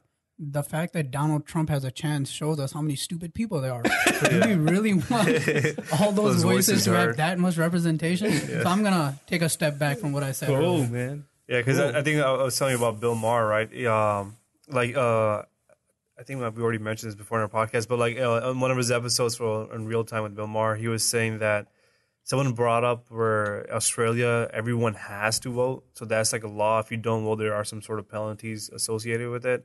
And someone brought it up in the panel that, we need everyone to vote. This is a serious election. We should make a law where everyone has to vote so Donald Trump doesn't get elected. But he's like, no, that's a dumb idea because we have 300 million people. Out of that, how many people are so stupid? Maybe half, not majority. I don't want to give those stupid people a voice, because those people can hold back climate change, legalizing greed, moving science further. I wonder how we measure that. Yeah, see, that's the thing. You gotta look past that whole thing of people with stupid, or calling people stupid and their votes, because again, look at the beauty of the country and the system. Right. You gotta give them. You gotta let us make mistakes, and then you gotta. For some mistakes be so severe that we can't ever come back from them. So you gotta be also careful. I just don't think we've come to that point. We've never been at that point where the mistakes have been so severe. But we're getting very close when you got people like Donald Trump, with their hands on it. The thing is, nuclear and you know what? And if that's the case that we've, it's mistakes so severe, that we were so stupid in making that mistake that we elected a leader, then you know what? Maybe we need to thin out the herd through nuclear war or something. I don't know. I don't know how else to say this. Nuclear war is completely fine because we're all going to be gone. And not going to be anybody left to think about it. You guys are dark. You gotta remember that nuclear. I just don't see nuclear war being feasible. It's not something that could just happen. Donald Trump does have his hand on it if he becomes president. It might seem like that, but but wasn't the law changed during George Bush's era? What's that? They changed it that he can actually command a nuclear strike. And they have to follow without following protocol. I wish our fact checker could check it. But I feel like that we're giving the presidency a little bit too much credit. I mean, let's not forget about the military-industrial complex. And who really sometimes runs this country? The power of this country is the fact that we have a military 13 times spend of the next biggest, Yeah, but it's not enough. People say it's not enough. Yeah, you can spend to be more honest, on the military. I'm kind of one of those people. Right. You're one of those crazy people. Yeah, no, but this is the theory behind that. We talk about all these futuristic ideas, right? Yeah. Defense is the most important thing for all those ideas to go forward. Sure. Spend on defense. Waste it. It kind of does make sense. Sure. Of course. But once you have all that stuff, then it encourages you to also use it. Yeah, but aren't we spending more than all the countries combined? That is a good point right there, that it does encourage you to use it because, everything becomes a military issue. It's an industry. Yeah, that's the whole idea. You got to police the world then. It becomes a jobs program. Yeah. There's that one SNL spoof where the one guy is I just roast him to death. By the way, he just came back from the water. He's been resurrected, y'all. And he went straight to SNL. There's that one SNL spoof where it's the president of the United States is standing there with their arm crossed, say my name on CNN 3 times and see what happens. Oh, that's Cat Williams, actually. Not SNL. That's interesting. So we can't edit that out, right? We should leave that in there. That's just, I like that. It brings diversity into the mix, It brings democracy into the mix. Yeah, there you go, buddy. Give stupid people voices. I love you, Chad. And remember that, you can't. You really have to look beyond that whole calling people stupid, because in somebody's eyes, we are stupid. Trust me. If that was the case, type of civilization. Yeah, I mean, there you go. In someone's eyes, Einstein was stupid, right? They didn't, right. all the popular kids probably thought he was a weirdo. Right. Stay away from him. He's an idiot. He might have, because. And then he proved it was relative. It all worked out. He's like, you guys are right, actually. Do you guys think that it should be we should be required to vote? No, I don't think so. Small government, bro. No. Yeah, I agree. I just thought. I think it should be our. I don't want to give too many people a voice. I think it should be a right, but I don't think you can. I mean, even if you made me, really, I'm gonna go into that booth. Write my own name. Yeah, I mean, if it's supposed to be a secret ballot, whatever, you make me, I just go in there. I can do whatever the hell I want. Right. You know? Yeah, people, if you make them, then it loses its seriousness, maybe, part of it.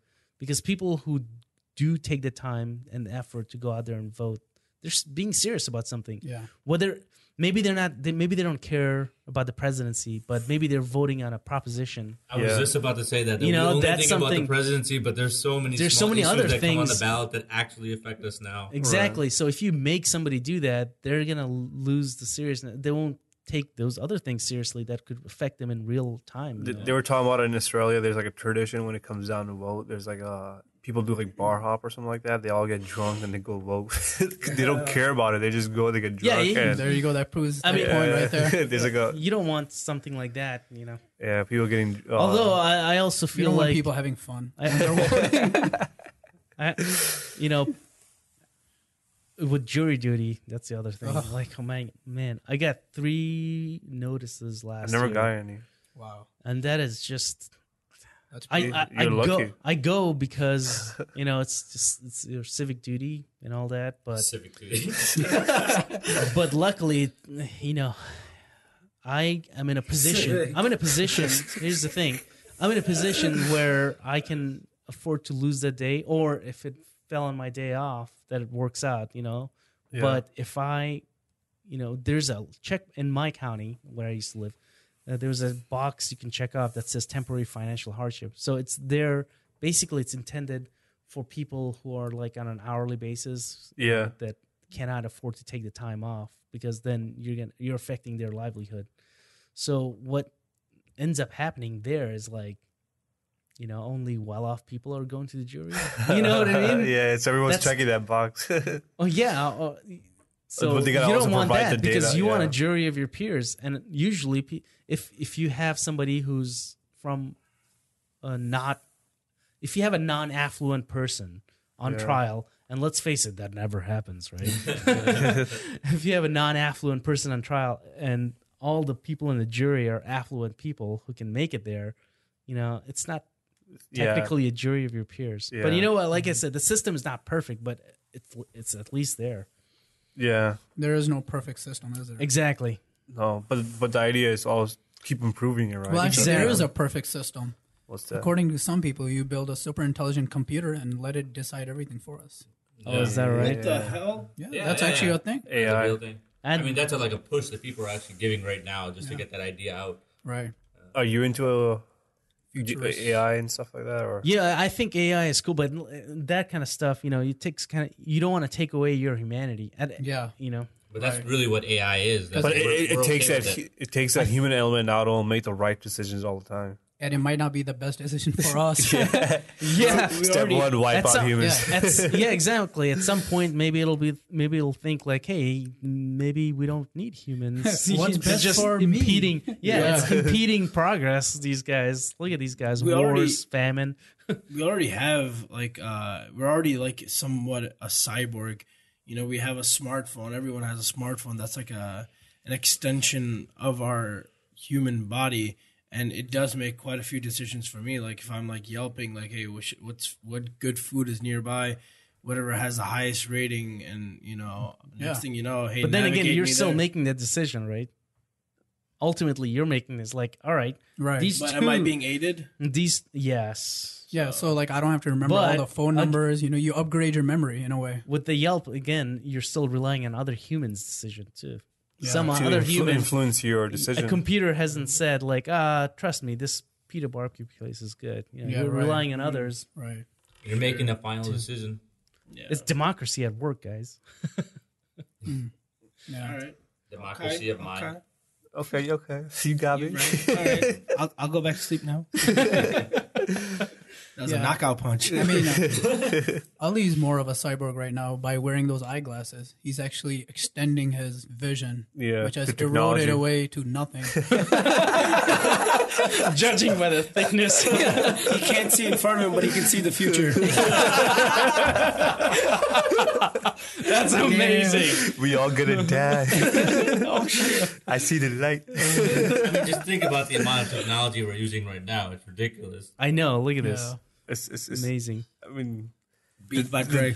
I'm getting a semi-boner just thinking about this amazing stuff we have in front of us. yeah. I mean, we have the library of Alexander at our fingertips, if you will, right? Like you can search, yeah. you can Pretty search much, crap. We They actually wish they had we're this. probably I sure hope that we're at a position or at a point in our lives where humanity takes a giant leap forward. Yeah. Every so often in our history we've Yeah. taken Taken a that step one backward. giant leap. We've taken a step back, but we've taken But now with the evolution of internet, it's just you I see sure hope so. you see like the early human being. There's always that cool chart that they show the line of That innovation.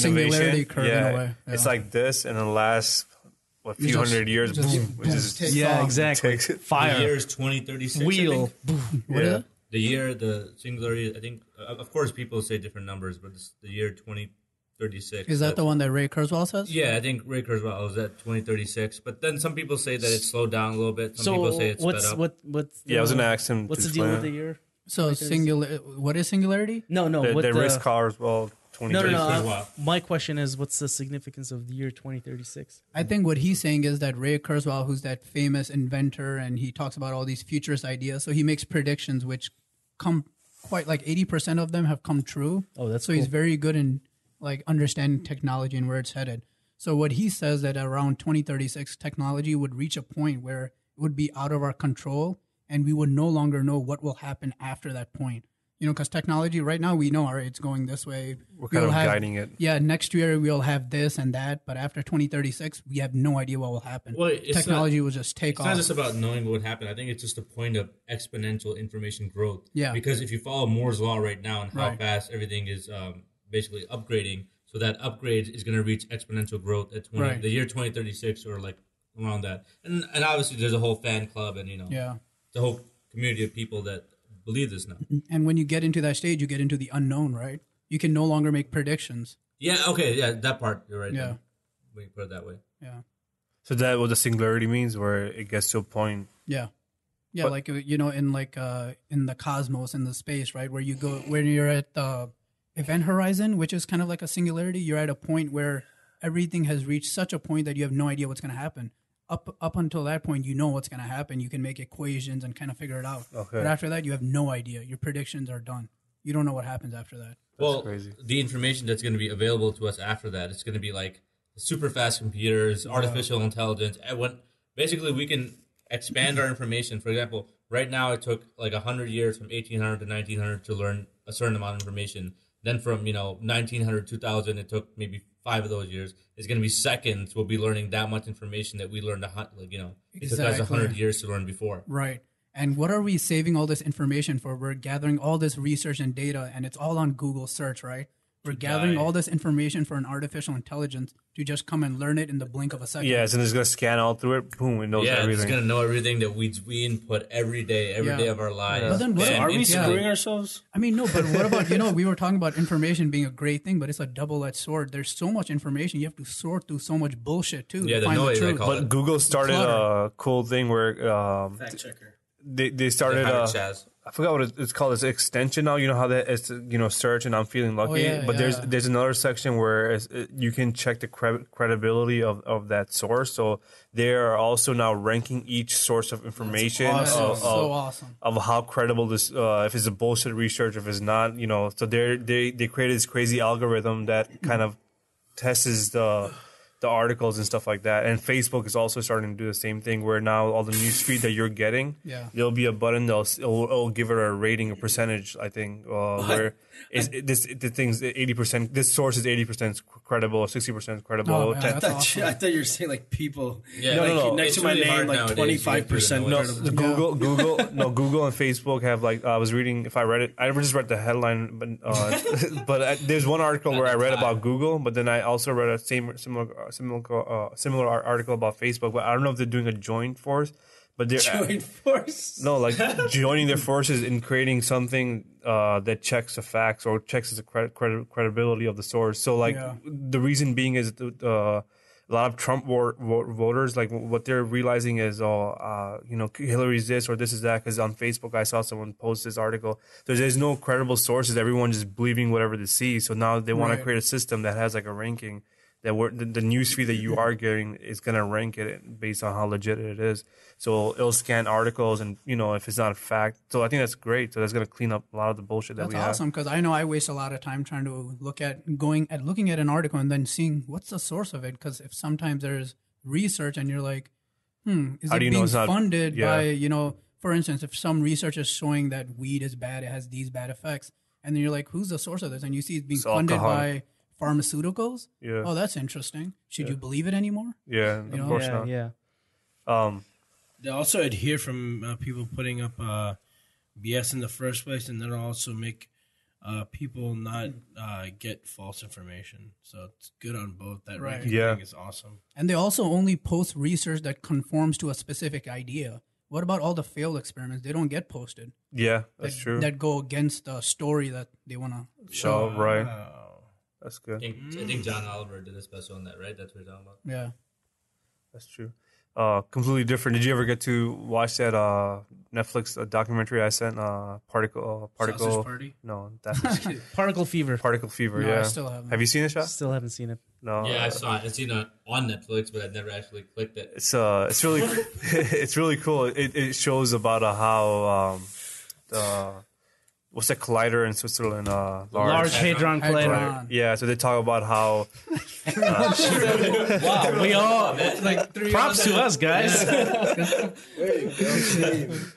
They talk about so they follow a few people because there's so many people working in there. They follow there's a documentary done and they follow a few people leading up to it turning it on and finding the God particle, his boson, whatever. Yeah. Higgs boson. Boson. There we go.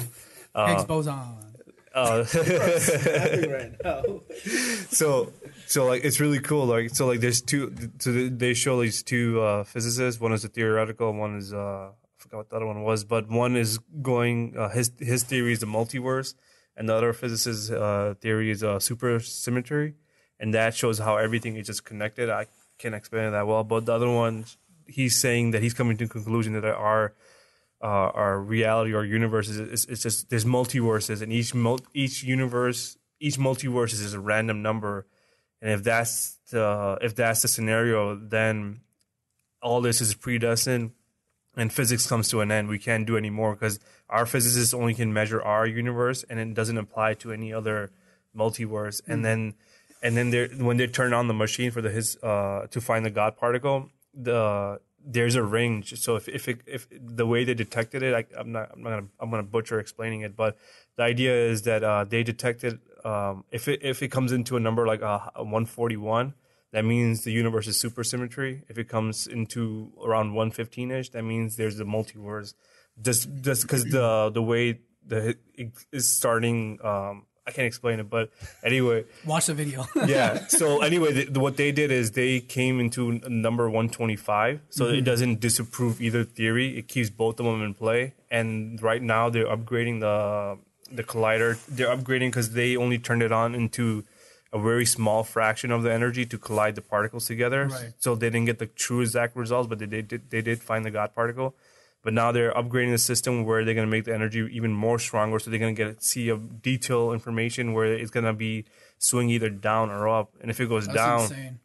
If it comes closer to 115, the God particle, then the whole theory of multiverse is going to be kind of confirmed that all the research are going to start going this way. And if that's the case, a lot of physicists were saying that they'll be sad and happy at the same time, because if there's other universes, it just means that everything comes to a start and it's all random. So like you have these natural laws of physics, and when you turn on the light in the room, whatever, it's always random. So you get one universe, which is us. You get one that's not.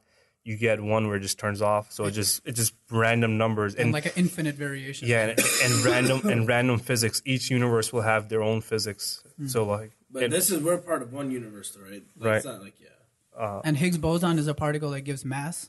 yeah, it gives mass to I other think it's a particles. field. Yeah. Are you not going to Higgs respond to me boson. if I didn't? The Like, Higgs field No, I'm saying talk is- closer. So the field gives mass to all the particles. Yeah, I'm getting confused now too. But because there's a particle and a field, there's the Higgs field, and then there's the Higgs boson, which is the particle. Okay. But that documentary is really cool. You guys should watch it. Everything's a field, though, right? Yeah, I think the particle is whatever the Higgs is. That is what gives mass to matter. Right. That's awesome. Yeah, but what creates a God particle too, right? So they're trying to understand maybe. God. It's pretty obvious, bro. But what also is giving that thing an existence? So it could just be another thing that So gives. what's giving mass to God himself? Yeah.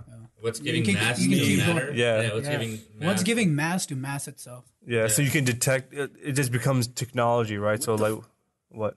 You no, can what go. Z just said, what's giving mass to mass? No, It's a joke. that didn't make sense. I guess it's what's giving mass. I was just trying to be funny. Okay. It wasn't Then funny. never mind. My I bad, take guys. it It back. wasn't funny.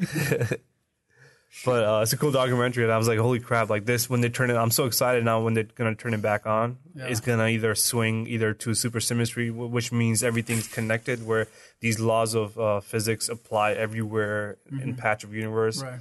Or if you go to multi-universe, then it just means everything's random. How crazy is that? That is. Either way, it's crazy. Anything that happens either can way, be yeah. crazy. But if it is a multiverse, then it goes back into that whole free will debate that we have. Everything is predetermined. Like when the universe came to existence, this conversation, this thing was already decided. It's already done. You know, it's this each word and pause that I'm going through was already predetermined. Yeah, I mean, relative to us, we live moment by moment. But if you step outside of the universe and you just look at it, it might just be one moment. It's just flash. But it's so much slower when we perceive it. So Yeah. like you know how we see time as like a line. Yeah. So I don't know, some Morgan Freeman documentary about the universe. I just remember Morgan Freeman being in it. But instead of seeing it as a line, a cool way to see it is moments, right? So you see like a coffee cup. It's got like, and you pour coffee in it and, like a drip, that's a moment. Another drip, that's another moment. You're actually not living a straight line. It's You're not just living linear. moment to moment to Right, moment. right. And it feels like a straight line to us. Yeah. But actually, you just woke up in a moment. That's true. It's bizarre. Especially when you realize space and time is intertwined. Yeah, so That just makes every day everything you wake true. up in a new moment, or even right now, just a moment, and then Yeah. you're living it. But it doesn't have to be a line. Right. So do movement? So if there's no one to experience a moment, does any of it exist? Like I think it's, yeah, Is you it need still somebody there? to experience It has it. to be perceived. It has to be perceived. It's, without perception, what really exists, we don't know. I mean, when you fall asleep, your atoms are still doing what they have to do. No, I mean, no one's perceiving it. They're still there. I don't know. God's always That's there. interesting. Did you hear God's always watching. the new research shows that there's like trillions of Stars, stars, and before it was like 100 billion 100 galaxies. billion? Is it So- galaxies or stars? I don't know. Galaxies. I don't know. Galaxies. I think it's, Yeah, it was galaxies. I think the first the from our observable universe, I think there was So it got, observation that we guessed that there's probably 100 billion galaxies, but Right. now that number's jumped up to like 10 trillion. times, right? Yeah. 1 trillion to trillions. 2 trillion galaxies, which is Dude, bizarre, man. When you hear that number, 10 trillion or whatever, 1 trillion, you hear and you're like, wow, that's big. But think about it, you can't really think about it. Yeah, you can. how often have you Especially wrote if that's 1 just billion? galaxies and there's so many stars inside Yeah. the galaxy, Yeah. of course. How often do you write one you might- trillion down? Like when's the last time you wrote down like at least 1 million we all write down? Yeah. Even 100 million in math we did. Yeah. Maybe 1 billion we did. But when's the last time you were doing math and Never. you wrote 1 trillion? How many zeros is a trillion? Lots. I guess if 1 billion is 12, I Let assume me 15. fact check this. Right? Because 9 million, 6 million, 9 billion. No, 9 is still 100. I guess 15. I don't know how I came up with that number. A lot of zeros. Wow, guys. This was like one of the 12. easiest questions to answer, and we're struggling with this. Yeah. 12, there you go. 12. 12. 12. Okay. Dang. He was close. 3 off. You were at a That's gazillion. But Quadrillion, Quadrillion. Yeah, that's that's what I what was you at. were. but that number alone, that 15. 1 2 Still wrong. that 1 2 trillion is only what we can observe, which is crazy because That's right. you can imagine being in a ship in an ocean, and if you look around you, you always feel like you're in the center of the ocean because the horizon, But the land, a land could be only a few miles away, the south, south of you. But it just feels like equally the waters around you. So when we look at our galaxy, when we observe because of the curvature of the Earth, you don't see you don't see that island or land. Yeah, so you just feel like you're in the middle of the ocean when you're really not. And it's like endless. Yeah, it seems it's endless. Yeah. Until you keep moving forward in a certain direction and you hit land or something. So the universe is the same way. When we observe it looking through our telescopes, that number 1-2 trillion only comes what we can observe in this horizon. So what's beyond that horizon? Imagine, Earth, like you have a whole different planet. You have so much more of the planet on the opposite side. I mean, that number could be inflated into obviously infinity. Can go on forever. I feel like I just like saying it's a shitload because 100 billion or 1 trillion, I don't even know what I'm saying anymore. It's a shitload. Yeah. Mark, you just imploded. Yeah, I think we had a feedback. You guys didn't from the pop filter. He went to the side and just exploded. Too many zeros. Too many zeros. 12. Too many zeros in your vocal sound. It's so many. Are we moving the wire or something? No, I think I just went too close. You just went to the side of it where the pop filter couldn't hold them back. Oh, shit. No, you're doing it. Everything's falling apart. I think this is Q, guys. I think so too. It's I didn't realize it. Yeah, Yeah, it's it's been been- Q for me. Yep. Time is out, And I guys. fell asleep. Appreciate you joining us, Sash and Osban. Yeah, that was very enjoyable. It's That was informative. awesome. Thanks, guys. I'm also Republican now. Go Trump. No, but he's not voting for Trump. No, I'm actually voting for Hillary this year. Very nice. I'm not ashamed to say it. I'm with her. There you go. That's the slogan. All right, guys. Until next time. All right, guys. Cheers. Peace out. easy. Peace out.